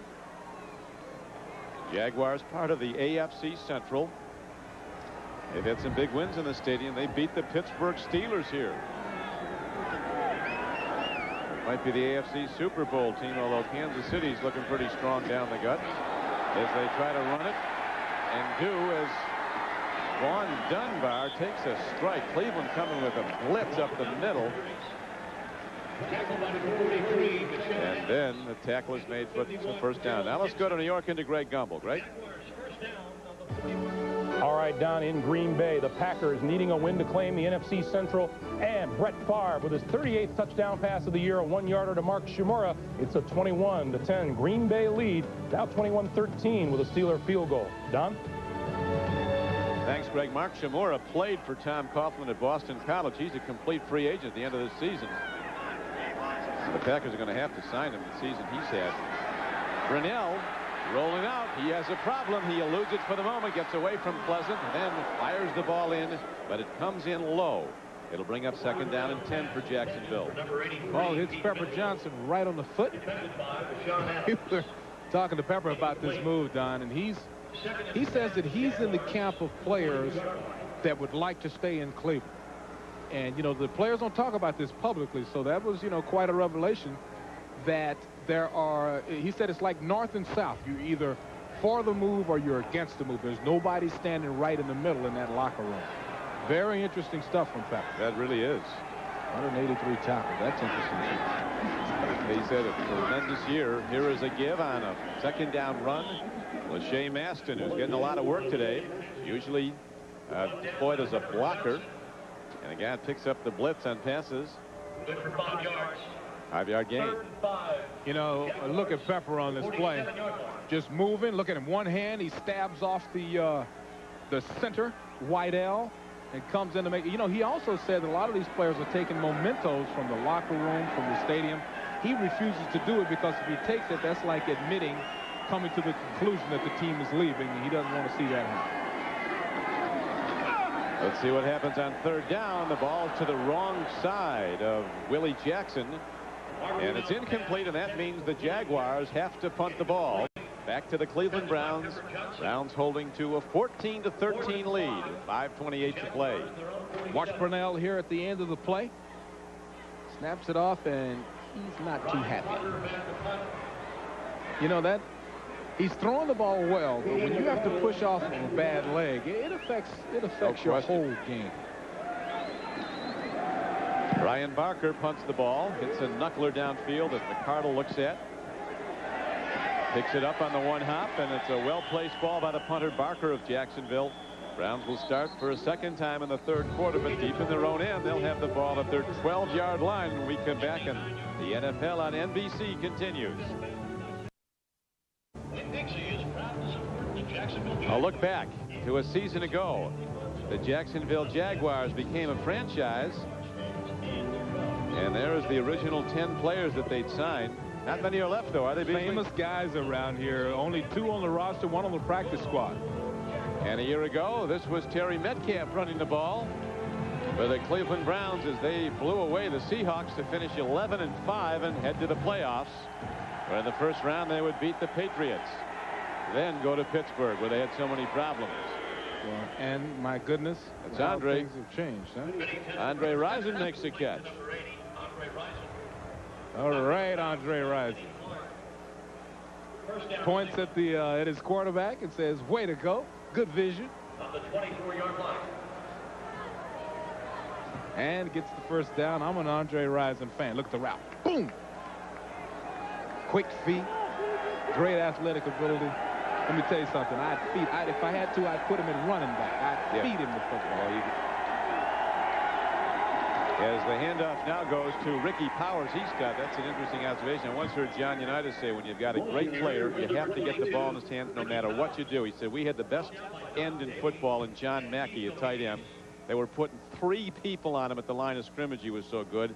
So we just started running tight end reverses, and I'd hand off to him. We had to get the ball in his hands. That's right. That's what you have to do when you have a great player. You know, once again, you just have to sit and reflect on how this Cleveland franchise has changed in a year. I mean, Don, you think about a team that was 11-5, beats the Patriots in week 1 of the playoffs, come back this year to the most controversy that I've seen in this league when it comes to just a major change. It's been chaotic. Testaverde comes in high. He had an open man in Keenan McCardle. It might be still running, but the ball's in high. It's incomplete. And, you know, Vinny Testaverde was telling me that he hates to leave Cleveland because for the first time in his career, the fans were starting to cheer for him. Yeah. He didn't have that in Tampa. He was booed every time he walked on the field. Because he was replacing Bernie Kosar, he didn't have it in Cleveland. That's right. And now, after this season, he's really sad to be leaving because the fans were starting to accept him for the first time in his professional career. He wants to sit down with owner Art Modell and coach Bill Belichick after the season and be certain that he's the man in Cleveland at quarterback. You'd have to believe he is. He releases the ball perfectly to Michael Jackson. Another 3rd down throw to Jackson. It was 3rd and 6, and on the play they gained about 12 yards. That's the throw that your average quarterback cannot make, Don. Geometrically, other than the bomb, it's the furthest, it's the longest throw in football. The most dangerous, because if you throw a bad one and the kid picks it off, it's a touchdown going the other way. The guys with the big guns, the Elways, the Marinos, the Testaverdes, those are the guys that can throw that out route on the money every time. The other thing Testaverde has going for him, he's 6'5". He can see downfield. Lorenzo White running hard as the Browns methodically have taken over the texture of this game. They were kind of erratic throughout the first 2 quarters, making some plays and missing more. And now as the third quarter wears on, Cleveland has really kind of started to dominate the game. You know, toward the end of their game last week, Coach Belichick was talking about the emotion of walking out onto the field with his kids. He's not a very touchy-feely guy, but even that got to him, you know, the last game in that great stadium. Boy, that is a great stadium. Here's a throw and a drop as Testaverde comes in a bit low. It was on 2nd down and 3. Harold Bishop, a tight end, was his target. A lot of time left. 3 minutes and 4 seconds left to go in the third quarter.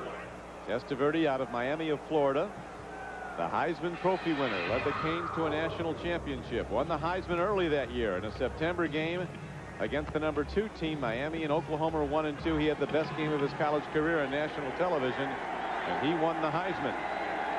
His pro career has been erratic at best. He really seems to have settled into this offense. And you have to believe that in years to come, they're going to work Andre Rison into a lot of these shorter patterns. Now as Testaverde runs, he's going to get the first down. Takes it himself on 3rd down and gets almost 15 yards. Man is a running fool today. You know, Vinny has something to prove. I'm telling you, he's still, right now, he's playing to once again put an exclamation mark on his season, a fine season. And if you're asking yourself, what's this guy doing last game of the year running around? Well, that's what this is all about. It's a very important game to Vinny Testaverde. That's the way he talked about it yesterday. Just a good run, good athletic ability, good vision. Now get on the ground. Jackson's been the big receiver in this game for Cleveland. 5 catches for 115 yards and a touchdown. Now the Browns up front start to pound it out with Steve Everett, who's had a terrific year at center. Saw Steve on the field beforehand. He's from Miami, Florida, played at Michigan. I said, how's it feel to be back in Florida? He said to me, this isn't Florida, I'm from Miami. This is cold. And look at the guy. I mean, just look at the hair, the face, the way he wears his pads. He's a frightening appearance. A nice guy to talk to, though. We're going to look Great at some artist. Of his, yes, he is. We're going to look at some of that after this play. But some of his stuff makes you wonder about his mental presence and his peace.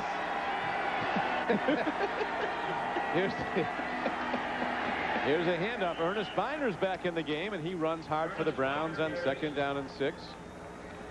We'll take a look now. Abstract, the artwork of Steve Everett. Beautiful. The Browns on the Jaguars. Really nice stuff. You know, he put an ad in the Browns local paper to sell his art, and unfortunately, Don, he put it in a few days after the team announced it was moving, and he hasn't sold a single piece. And in our meeting, he drew something that just it chilled me. Well, one reason why there's not a lot of people from Cleveland about to go to Caribbean Avenue in Miami to buy it. No, I guess you can get it on an 800. Yeah, you get it on a. We'll see that piece after in a few minutes. Testaverde, throw and catch. And on the run is Keenan McCardland. He's out of bounds inside the 20, down to the 19-yard line. Travis Davis ran him out. McCardle makes that little duck move, I think, better than anybody I've seen in a while. I mean, he always does it. Folks in Cleveland know what I'm talking about. He catches it, then he dunks somebody and picks up another 5 or 6 yards. Very willowy, flexible guy. Let's take a look at that artwork from Steve Everett. That's what he drew in the meeting when we were talking about the move in Cleveland. This is not good, DC. This is the man crying out for help. That is not good. That's not good. That's not a friendly sight. Handoff goes to Ernest Biner. He's inside the 15-yard line and down to the 14. Running the ball on 1st down. He gets about 5. Stopped by the omnipresent middle backer for the Jaguars, Brian Schwartz. Very impressive drive by Cleveland. They have been Good for 5 yards. In control. 2nd and 5, Cleveland on the Jaguars 14. The third quarter is ticking down and winding out. And that will do it. So the Browns have dominated in this quarter, taking the lead and challenging to score again. They lead the game 14-13, and we'll be right back after these messages from your local station. There's Santa. He's going to blast off from Jacksonville, Florida. Talk about a busy night. Got a big night coming up. Tell you.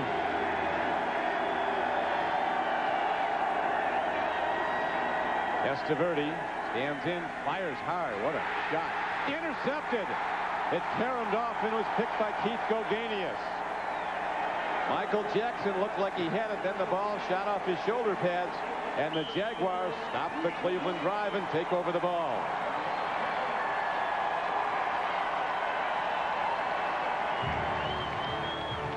So the Jaguars, trailing by 1, have the ball when we come back.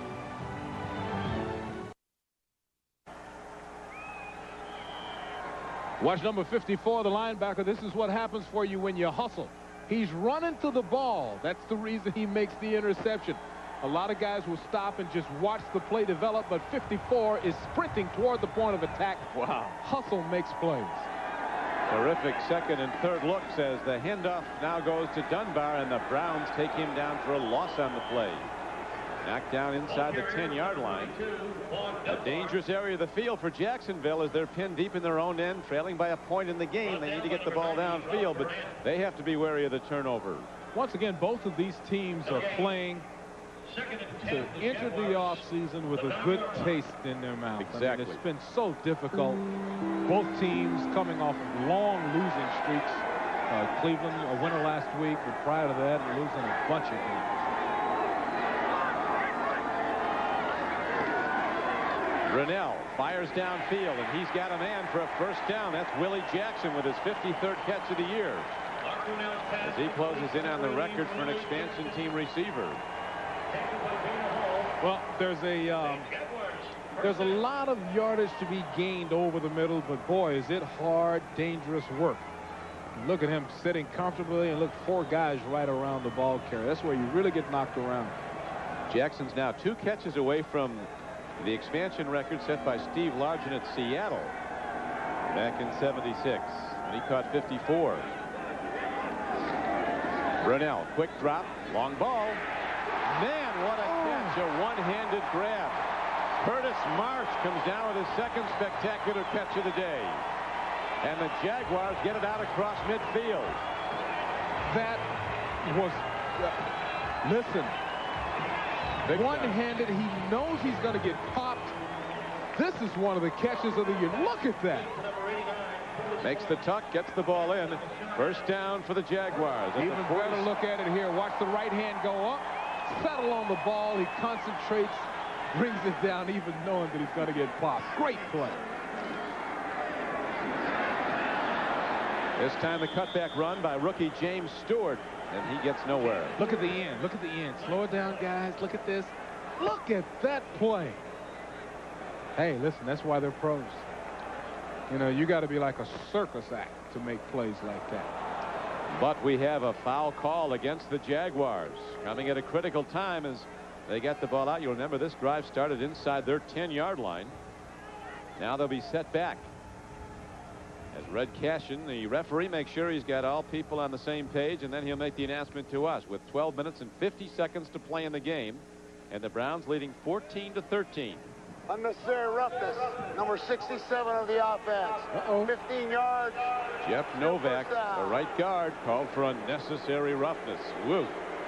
Expensive. 15 yards. That hurt.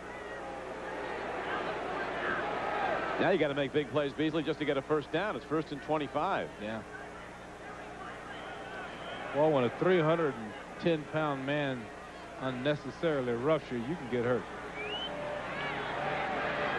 I don't know what happened, but it came in. The play seemed to be dead. Might have been a chop block even. This is live action. 1st and 25. Brunell, as the Browns threaten a safety blitz. Now they change their defense. They got a lot of looks on defense, Cleveland. Here's Brunell standing in, down the middle, tip ball, and it's almost picked off the hands of Pete Mitchell. Let's watch again and see what the penalty was. Number 83, Pete Mitchell. Here comes 67 with just a late pop. Well after the play is over. And then he tries to turn his back, Novak, and sneak back to the huddle.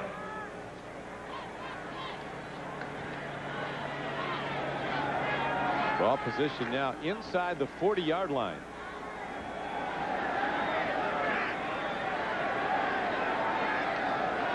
Second down and 25, Jacksonville.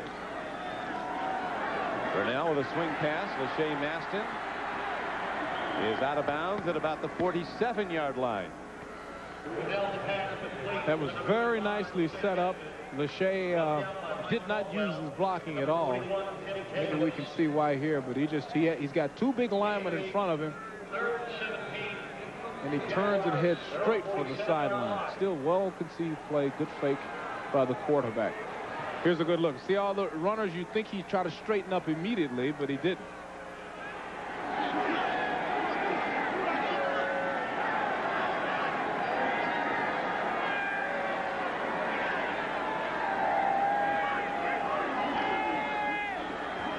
Brunell stands in. He's on the run, tucks it down, and they'll get him well short of a first down as he does the right thing. Playing with an injured hamstring, he runs out of bounds when he knew he couldn't get there. That was on a third down and 18 play. And that brings a fourth down, and the punter is on the field for Jacksonville. Fourth down and 8. On the 44-yard line. Brian Barker, who's been one of the best in the NFL, and a net average of almost 39 yards this season. Not particularly effective today. This is his fourth punt. A big rush by the Browns. Ball's hit downfield. McCardle comes up on it, lets it hop. And it takes a Jacksonville roll and tiptoes down the sideline. So Cleveland gets the ball, holding a 1-point lead, and the Browns will start from their 10-yard line. You are watching the NFL on NBC. Look at the comparison between the Carolina Panthers and Jacksonville. The record, obviously, Carolina superior. Look at the average age, though. The Panthers were built to win now. They are the oldest team in the National Football League, where Jacksonville's philosophy is built through the draft, and let's have a bright future over the next 2, 3, 4 years. But wait a minute now. These guys are 28 years old on the average. The other guys are almost 26, and they got 7 wins. The 28-year-olds. They're still paying off on how many you win. Yes, they are. And how old you are. There's no question about that. But I think that the Panthers were built on the thought that, you know, in this era of free agency, you can get guys. So let's go ahead and get guys with more experience that can still play. And I think that's the reason they've won more games. And I'm not trying to take anything away from their accomplishment. It's spectacular for an expansion team. One of the reasons they've won a lot of games at Jacksonville or at Carolina is because Bill Polian runs the personnel. Yeah. And there's nobody better than Bill Polian. He built the Bills, and now he's building Carolina. Ernest Viner runs the ball. The Cleveland Browns looking to take some time off the clock if they can, holding to a 1-point lead with 10 minutes and 44 seconds left to play in the game. I'll tell you something. If the general public had the ability to come back in 30 minutes like some of these football players, we'd be a remarkable race of people. Viner was physically taken in. That's right. What did they do, Don? You don't want me to tell you. What did they do to the man? Motivational talk. Here's a throw. Oh, Kinchin had it and lost it, and there was a Jacksonville Jaguar, Travis Davis, looming large in that play. He almost got the ball. Hey, Travis thought he was about to get the classic tip drill for a touchdown here. So instead of hitting the receiver, he put himself in position to get the bounce. Look at it. Oh. But it bounced to the inside as opposed to out toward the sideline.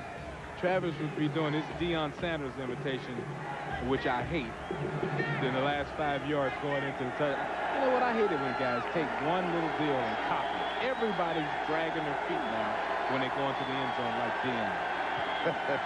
It's a total lack of creativity. I haven't seen Deion in the end zone lately. No, it's been a while. I've got too much respect for myself to copy Deion. Players need to come off of that. Come up with your own stuff. It's good. Jackson now with 6 catches for 121 yards. Yeah, we haven't seen as much of D on the field doing things as we used to. Infraction. Nose guard, 5 yards, still second down. Like what Art Modell said about the owner of the Dallas Cowboys, Jerry Jones. He said he's like Jimmy Swaggart. He can cry on cue. He's terrific.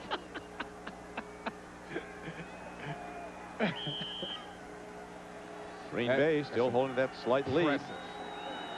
Chicago, Philadelphia's been, as you point out, Beasley, a great second half team. That's what they do. They let you get out there and they go get you. Kansas City, I am proud. Hardest shot down on Kansas City. Buffalo doesn't care. That's why that score is what it is. San Francisco does, and they've just gone in front again after trailing 22-21. They'd have home field in the NFC. And Atlanta's got to win to get in. I love this play. The old shovel pass. It's dangerous, some say, but boy, when you pull it off well, I believe that was invented by Tom Landry and the Dallas Cowboys in the 70s. Yeah, they were originators. Yeah, I think that Tom invented that.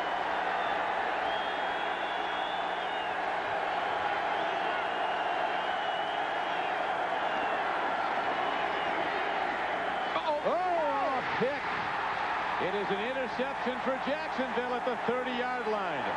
Harry Colon, the free safety with his 3rd pick of the year, took it right out of the hands of Ernest Biner. Just a super break on the ball. Oh, Merry Christmas.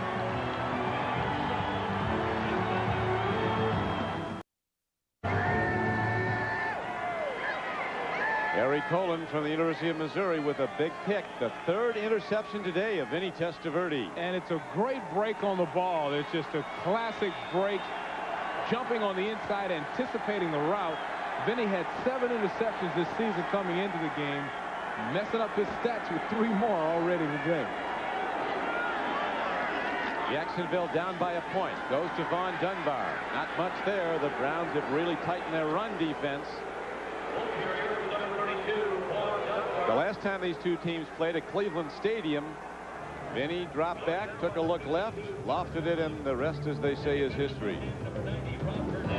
There is Mickey Washington with a free track to the end zone, taking it away in front of Rico Smith.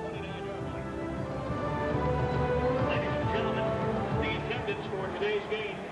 And that interception, that 3rd one today, could loom large. Plenty of time left, but Jacksonville's got to take advantage. 8:50 to play, the clock running. Here's a blitz by the Browns. Brunell releases the ball, and the catch is made at the 22-yard line. Is that him again? That's Marsh again. Curtis Marsh does better with 1 hand than 2.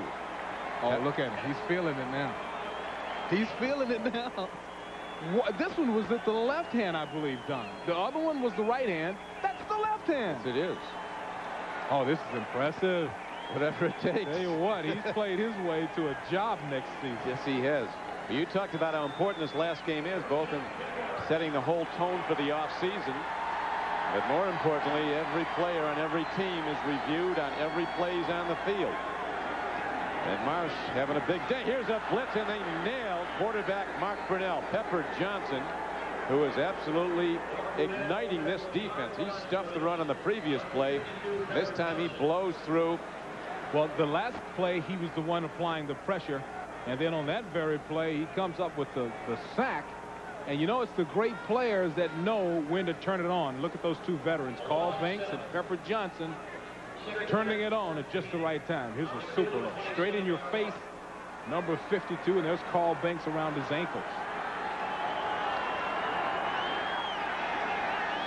So Brunell now in the shotgun. On 2nd down, he needs 17. And he sees something he doesn't like as the Browns look like they were going to come at him again with a blitz. Pepper Johnson jumping in and out of the gap, so he calls a timeout. He'll talk it over on this critical drive in the 4th quarter. With Beasley Reese, this is Don Criqui back at Jacksonville Stadium. The Jaguars with the 3rd interception today of Vinny Testaverde, the Browns. This one by Harry Colon, the free safety. has set Jacksonville up inside the Cleveland 30-yard line. They now have second down and long coming up though after the sack. 2nd and 17. Browns are going to blitz again. Here comes the safety and a linebacker. Brunell stands in, runs away from it. He's going to run downfield. He's going to get the first down. He's going to keep going to the end zone. And Jacksonville takes the lead as they beat the blitz on a quarterback run.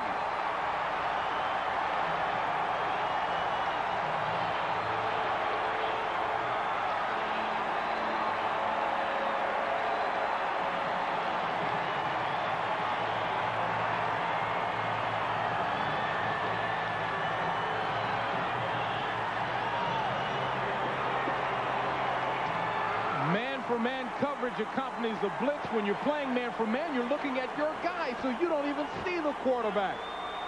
And look at the good run with a bad wheel.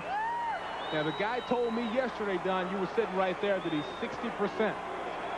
And that's his longest run of the year, 27 yards by 1 yard, his longest of the season. And he's had some nice scrambles. And a lot of them against the Cleveland Browns. He personally took over that game at Cleveland Stadium as Coach Tom Coughlin's team now comes from behind across the way. The man he coached with the Giants for 3 years, Bill Belichick, who seemed to have the game in hand.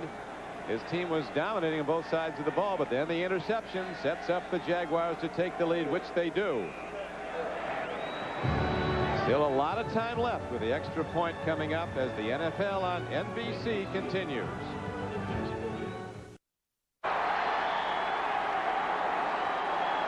They're going for two. Pete Mitchell, the tight end, is set to the left, number 83. Wide receivers, 2 to the left, 1 to the right. Brunell hands off on a draw play. They take it in. Lachey Maston runs it right at the Browns. And the Jaguars have a 21-14 lead. There's a penalty marker down. It looks like the penalty will disappoint the Jaguar fans. False start. The right tackle. 5 yards. We'll retry. Ryan DeMarco moving before the snap. The rookie right tackle, the guy that grew up as a lifelong Cleveland Brown fan. He's upset too. And the 2-point conversion so critical to Jacksonville because it would have put the team up by a touchdown. You have to be working hard to have a sweat like he's got going on a day like this. Well, he's a big man. Big men overheat quickly. It's hard to overheat here. Temperature in the 40s. Yeah. And damp cold. See, DeMarco's already back. He was already back in his stance on that replay. Brunell fires to the end zone. It is caught on a tip. It's good. Willie Jackson got the tip ball.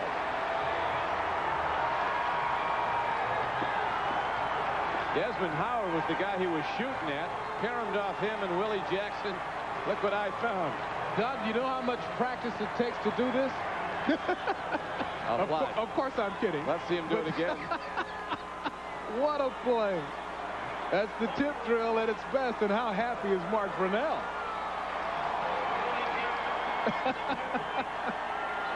You got to work on that for days, I'm telling you. Boy, that was some play. Locked in on the ball, got him twisting, so Willie Jackson, who is one catch away now from the rookie record set by Steve Largent a long time ago, 19 years ago, as the 2-point conversion reception, and the Jaguars will kick off. 7:28 left to play, a long time to go in this game. They'll be throwing the rest of the way, the Cleveland Browns.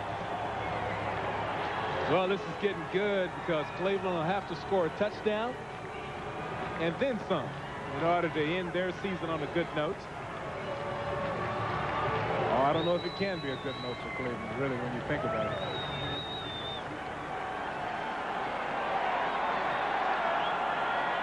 Now, this is Mark Brunell's run. Once again, everyone's playing somebody man for man. You look at the guy that you're covering. That's the basic rule of man-for-man coverage. If a quarterback runs and you look up, all of a sudden you're way out of the play. Ricky Powers looks to run it back. And he works hard and does well to get the ball to the 28-yard line, and that gives us a chance to go back to New York and to Greg Gumbel. Greg? All right. right, Don, a reminder, coming up next, doubleheader game, the Denver Broncos and the Oakland Raiders. Billy Joe Hobart will start at quarterback for Oakland, and for the Denver Broncos, it'll be Mr. Reliable John Elway. With Seattle losing today, the Raiders win, and they're in the postseason. If they lose, Miami is in no matter what the Dolphins do at St. Louis. Broncos and Raiders coming up next for most of you here on NBC. Don. Thank you, Greg. Mark Brunell running on a bad leg. He was out last week. They weren't sure if he'd be ready to go this week. He just scrambled 27 yards for the go-ahead touchdown. Now Testaverde, who's been intercepted 3 times, and the Browns have to answer. Testaverde fires downfield. They're waving it off. It came in on the one hop to Derek Alexander. 2nd and 10 for Cleveland. Jacksonville is in a stacked defense. They've got 1 safety deep. 24 settles in the middle as the short safety. He's just reading Vinny. You see the ball sail over his head. A clear bounce in front of Derek Alexander before the ball gets there. So super call by the official. Look at Vinny today. 3 interceptions, 40 attempts.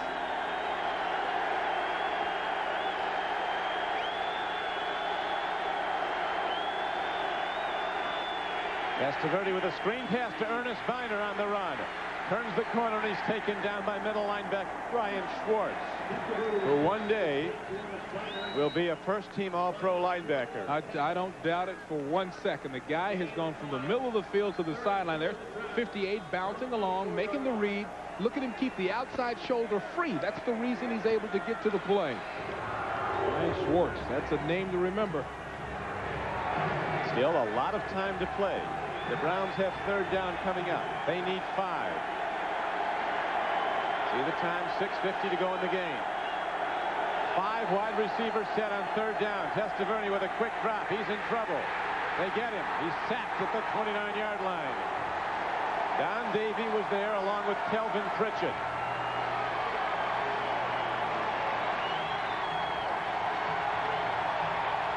That was big for the Jaguars. And now the Browns have to punt with 6:35 to play and the clock running. The Jacksonville Jaguars, a 3-sack game is out of the question for this team. This doesn't happen very often. Multiple sack games for Jacksonville. They've done a good job rushing the passer today. Coming into the game with just 14 sacks. The ball is hit well down to the 19-yard line, but the Jaguars will now come out looking to run the ball and the clock.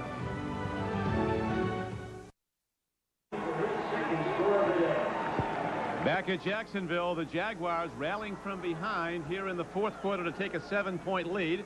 Don Criqui with Beasley Reese. Now the Browns defense. Beasley has to go to work and get it back. Well, this is the big series for the defense, and once again, both of these teams simply fighting to go home on a good note and fighting for next year's jobs. Well, that'll be a careful review after, but right now there's a lot of people being reviewed on the Cleveland Browns, and Coach Bill Belichick needs this win badly as the Cleveland Browns come in here as a favorite. But right now, on 3 Testaverde interceptions, have lost the lead they gained on the opening drive of the 3rd quarter. They were down 13-7 at halftime and then rallied back to take a 14-13 lead. Now the Jaguars run the ball. The Browns stop it. Cleveland hitting hard on defense, and the stop is made at the 23-yard line. As the game clock now ticks down to 6 minutes to play. And right linebacker number 51, Carroll Dixon. The Jaguars, they're on 24-yard line. NBA basketball coming up tomorrow here on NBC Sports. In the first game, the Admiral, David Robinson, takes on Charles Barkley and the Suns, and then Shaq is at home to meet the world champion Rockets with Hakeem Olajuwon. An NBA doubleheader Christmas Day on NBC. Brunell stops and throws. Incomplete. And that will give the Jaguars a 3rd down play coming up, and they'll need 7. Can you believe Curtis March actually missed a one-handed try? 2 great one-handed catches today for Curtis. Believe me, he'll look at the game film, even if no one else not making the playoffs. You know, most of those guys, if you don't make the playoffs, you just go home. You don't look at the film. Curtis Marsh will look at the film and make a copy. Super catches today. 7th-round draft choice Curtis Marsh, 3 acrobatic catches. And then yet another acrobatic catch for the 2-point conversion by Willie Jackson. Brunell runs ahead on 3rd down and 7. He gets 11 or 12 and a first down. He's feeling better. Sure looking better. I don't believe this guy. He comes in, he tells us he's 60 to 70% at best. Arms, legs killing him. And see, he's running there. That's full speed. Here's a better look at the speed with which he steps out. Watch him. See, he's actually picking that leg up and trying to drive it forward there. He's run now 3 times today for 40 yards, 1 for a 27-yard touchdown. You see his running numbers for the season. Comes in averaging almost 7 yards a rush. With today's production, he is averaging 7 yards a rush for the season. Vaughn Dunbar runs the ball on 1st down. The Browns with Rob Burnett and Bashan Adams stop it. But the Jaguars now huddling at their leisure, looking to run clock. It's down to 4:25 to play.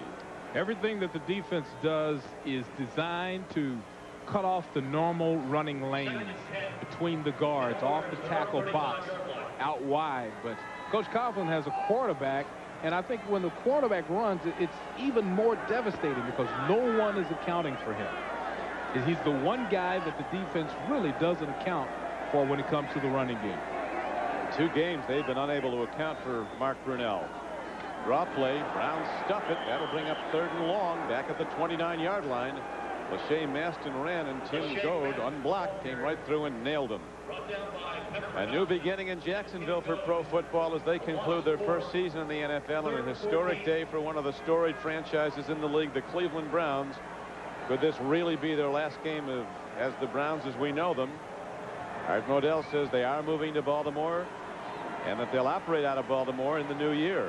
Well, I'll tell you, to be a fitting conclusion to this season. Wouldn't it be ironically fitting if they were to struggle against an expansion team, be swept by them, and close it out? What's been a horrible year. Brunell going for the distance. He launches a long ball on 3rd down. Now the Jaguars have to punt the ball back to Cleveland. He's looking at Willie Jackson, but Ryan Barker comes out, so the Browns, with 3:14 left and trailing by 7, will get the ball back. Keenan McCardle will go back for Cleveland. Well, hey, that is starting to hit me now. 3 minutes and 14 seconds left for the Cleveland Browns as an organization. Tremendous punt. McCardle backpedaling to his 9-yard line. In the open field, McCardle is finally taken under on some excellent special teams coverage as the ball was absolutely boomed 60 yards downfield. Jim Brown, the greatest Cleveland Brown of them all. Just 9 seasons as a pro, and he set all the marks that all the runners that would come after him would try to meet. Finally, 1 did pass his rushing record, and subsequently 2, but Jim Brown was the man.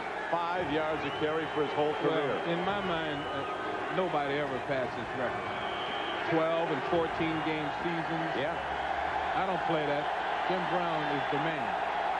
Now the Jacksonville fans standing in salute of their team, making it all the tougher for Testaverde, who has to take his team to the end zone. A throw and a catch. And the ball is out to the 32-yard line. It's a first down for Cleveland. Keenan McCardle makes the stop. Tackled by Travis Davis. The Cleveland Browns, who began back in 1946 in the old All-America Conference. That conference was around 4 years. They won the championship every season. Testaverde fires again, comes in low, but he's got his man for an 8-yard gain out to the 40. Testaverde tries to rally his team. Maybe the greatest Cleveland victory, the most significant, was in 1950 when they went to the National Football League, and the then commissioner of the league, I think it was Elmer Layden, said, let them get a football. They had a football and some guys who knew what to do with it. They won the NFL championship that first year. Another catch.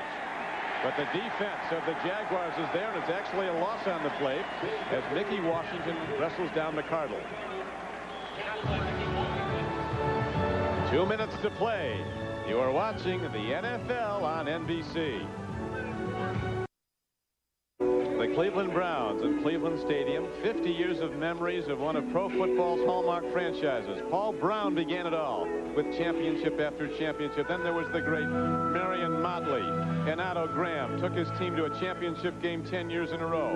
Lou the Toe Groza, time and again, he decided games. And then came the great Jim Brown, who ran for the '64 NFL championship team. Perhaps the greatest runner in the history of this game. And after Jim Brown was through carrying the ball, another great runner came, number 44, Leroy Kelly. A tremendous player. Brian Sipes, so many cardiac kid wins, and then that heartbreaking interception against the Raiders.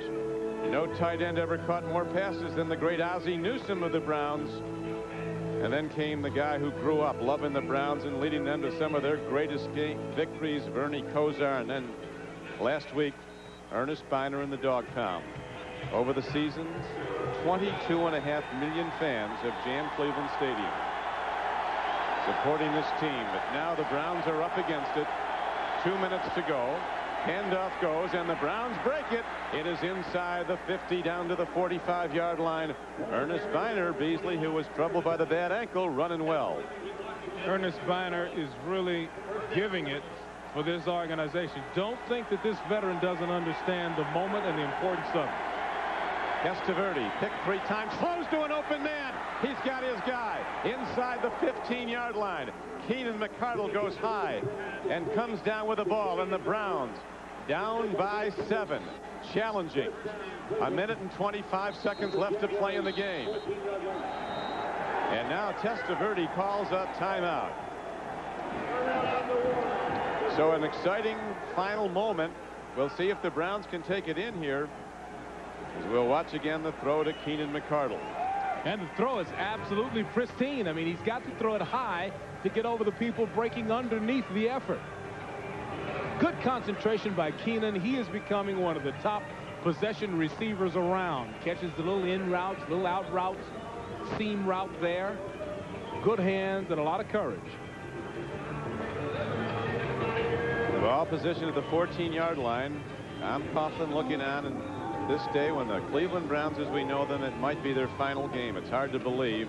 To those Cleveland fans, though, we say the great words of the late Oscar Hammerstein, who wrote, "A song is no song till you sing it, and a bell is no bell till you ring it, and love in your heart wasn't put there to stay.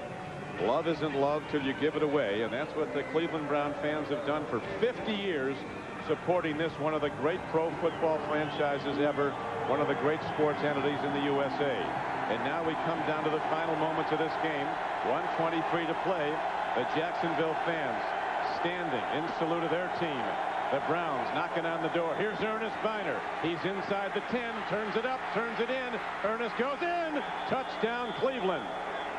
Now they're ruling him out a foot away from the goal line.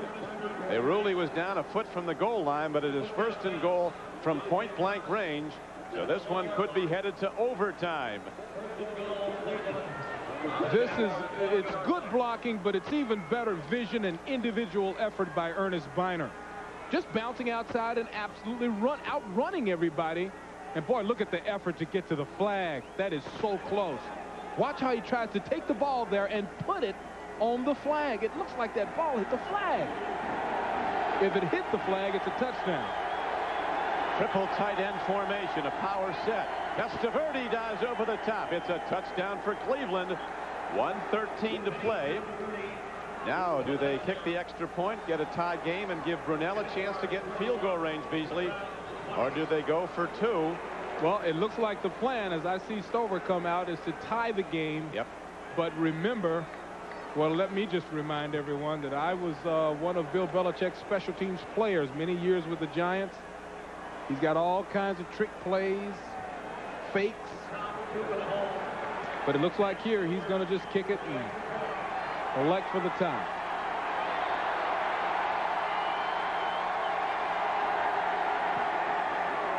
Stover routinely drives it through, and the Browns answer and get a touchdown and an extra point with 1:13 to play. They have tied the game at 21-all. But Brunell has been a man who has been unstoppable for this Cleveland defense in 2 games, as the Browns have just gone 79 yards in 7 plays. There's big Vinny Testaverde. He knows with the length of his arms and the height of his stature, all he's got to do is stand up and stick his body forward, and that's what the big fella did. What a good drive. Good throws, good running, good blocking. It's a doubleheader day on NBC Sports. Game 2, the Denver Broncos and John Elway head into Oakland to take on the Raiders, both playoff hopefuls. The Broncos need a win and a lot of help. The Raiders are much closer to a playoff spot if they can beat Denver. Miami also in good position to go to the playoffs, and they'll be playing at St. Louis. Those are the doubleheader games. Check your local listings. Right now, Brunell getting set to go to work after the Browns kick off. The one thing you want to do is kick it deep. You don't want to try any squib kicking here. No, it gives them the field position is too good if you do that. So a good return here, very important. They will probably try to get the ball in Desmond Howard's hands, will Jacksonville. And, you know, I think this is one of those moments where a quarterback defines himself. If Brunell can sustain a drive here in a minute 13 and give his team a field goal opportunity, it's another little star on the back of his helmet for a good season. Desmond Howard and Pete Mitchell back to the Jaguars. Stover hits the ball and hits it hard. A pick down inside the 5. Here comes Desmond Howard. He's a threat. Dives over the top. Good special teams play by the Cleveland Browns. Benny Thompson, number 37, was the guy that got him. And now the Jaguars go to work, looking to get in field goal range with 68 ticks left in regulation. The game tied. Boy, these players have carried themselves like real pros today. Statistically, mathematically, when it comes to the playoffs. The Jaguars, I guess the only thing that they can be, yeah, you know, they're playing for a draft pick, I guess. Well, the Jets have lost again, so they finished 3-13. Absolute football disaster in New York. Brunell stands in, lofts the ball softly and nicely to Lachey Maston. The Browns will give that up, though. A gain on the play of about 7 yards.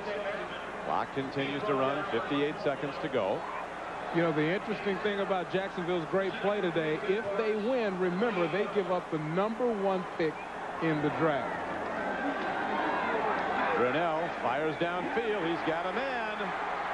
Willie Jackson's out to the 49. 40 seconds to go. The Jaguars have 1 timeout remaining. They don't want to use it now. Gives them the option to use the whole field, throwing the ball. Clock is running. Going to be a long field goal try to the end of this game as Brunell stands in, takes a look. He's in trouble. Lofts the ball downfield, and it's incomplete. He just threw it away. And there's 16 seconds left, so we're going to go to overtime. It's very unlikely. Well, we'll see. You don't know. Yeah, you never know. We get like a 15, 18-yard completion, and you got yourself a 50-yard field goal try. And their kicker, Mike Hollis, has hit 2 of 3 from 50+. There he is, first-year player. He opened the scoring today with that 42-yarder that came off the opening drive of the game. 16 seconds left, and they still have the timeout. Cleveland will give them one more freebie. They'll play a nice soft zone here and then switch to something a little more challenging. Penalty marker is down. Might have been motion in the line before the snap of the ball. Well, from my vision, it looked like it was Anthony Pleasant, the defensive end, out here jumping. Before the snap. Nope, you're right, Don. Number 71 on the offense. Tony 5 Baselli. yards, still second down. Got Baselli. You can estimate the length of the field goal by taking the line of scrimmage and adding on 17 yards. 7 for the drop for the snap and 10 into the end zone. So from where they're positioned now, we're talking about Tom Dempsey range. From where they are now, we're talking history. They're talking absolutely something to send to Canton, the Hall of Fame.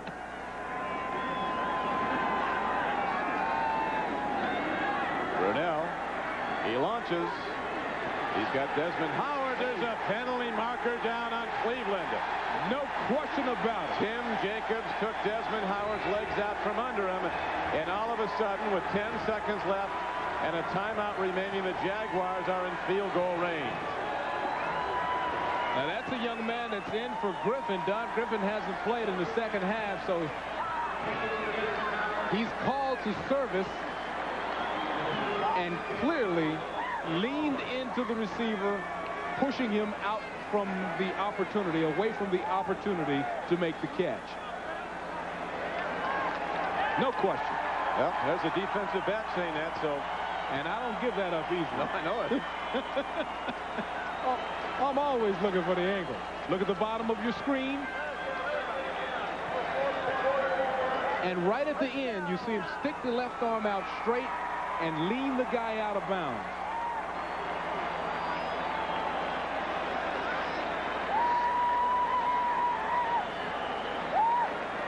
So the ball positioned at the 20-yard line. 10 seconds left to play. 21-21. And the Jaguars with, and this is critically important, 1 timeout left. They can throw the ball anywhere on the field. Maybe they'll just run it and get it right positioned in the very middle of the field. Well, I'll tell you, I wouldn't do a whole lot. I'd run me a quarterback sneak. I wouldn't do anything that had any high degree of difficulty. Cleveland took a timeout, so Brunell gets a chance to get some counsel. That gives us a chance to tell you that the executive producer of NBC Sports is Tommy Roy, coordinating producer of NFL football, John Feretzis. Today's game was produced by Al Szymanski, a Cleveland Brown fan his whole life, a Clevelander, directed by the old Buckaroo Bucky Guns. Pre-game show, NFL on NBC. Produced by Ricky Diamond, directed by John Gilmartin, the president of NBC Sports, Dick Ebersol, the man who kept this great game, the NFL on NBC. And from all of them to all of you, the happiest of holiday seasons, a Merry Christmas. And we'll see how merry it'll be for Jacksonville and their fans with the 1 play to go and then maybe the field goal. Like you said, Beasley, you don't want to waste this. No. Oh, my goodness. Look at Hollis walking. If he hits this kick, there's going to be some partying in this stadium. Because they love their team. Sold out every week. Very enthusiastic fans. I'm telling you, quarterback sneak or handoff to Lachey Master. Atlanta just beat San Francisco. And that's what he does. He quickly takes the ball so they have it right in the middle of the field. Mark Brunell carries. All right, my friends, we're coming down to this. Just like we like it, a ball in the air at the final gun. Doesn't get any better. They could still go to overtime if they don't make it. Hollis, a first-year player with the biggest moment of his young life in the NFL. A chance to win it at the gun and end a 7-game losing streak.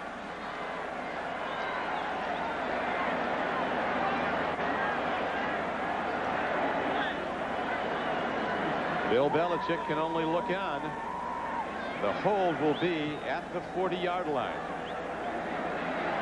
They'll call it a 39-yarder from where it's positioned. Straight away. Mike Collins, a 39-yard attempt.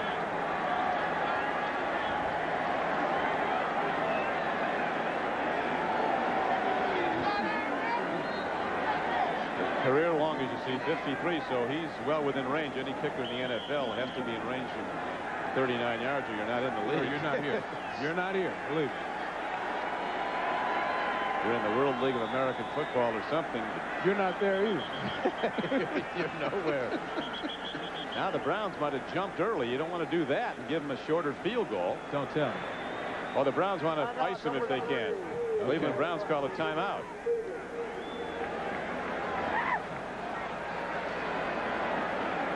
It's a good move in the cool. Those kickers try to stay warm on the sideline, swinging the leg. You'll notice that Hollis will not stand still for 1 second. Walk around, shake his leg out. Yeah, he's going through those positive thoughts things now. This is not a happy season ending, though, for Bill Belichick. If his team is beaten for a second time by this expansion team. Well, it's not good.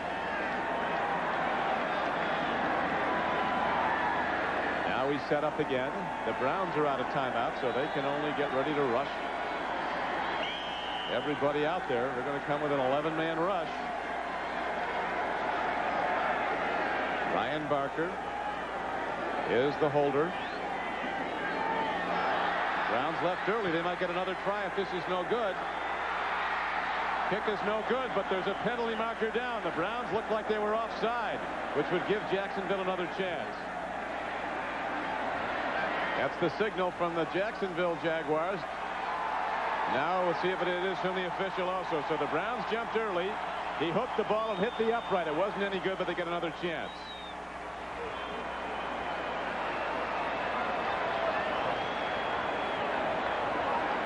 Defensive line. Offside. Left side of your screen. Indisputable.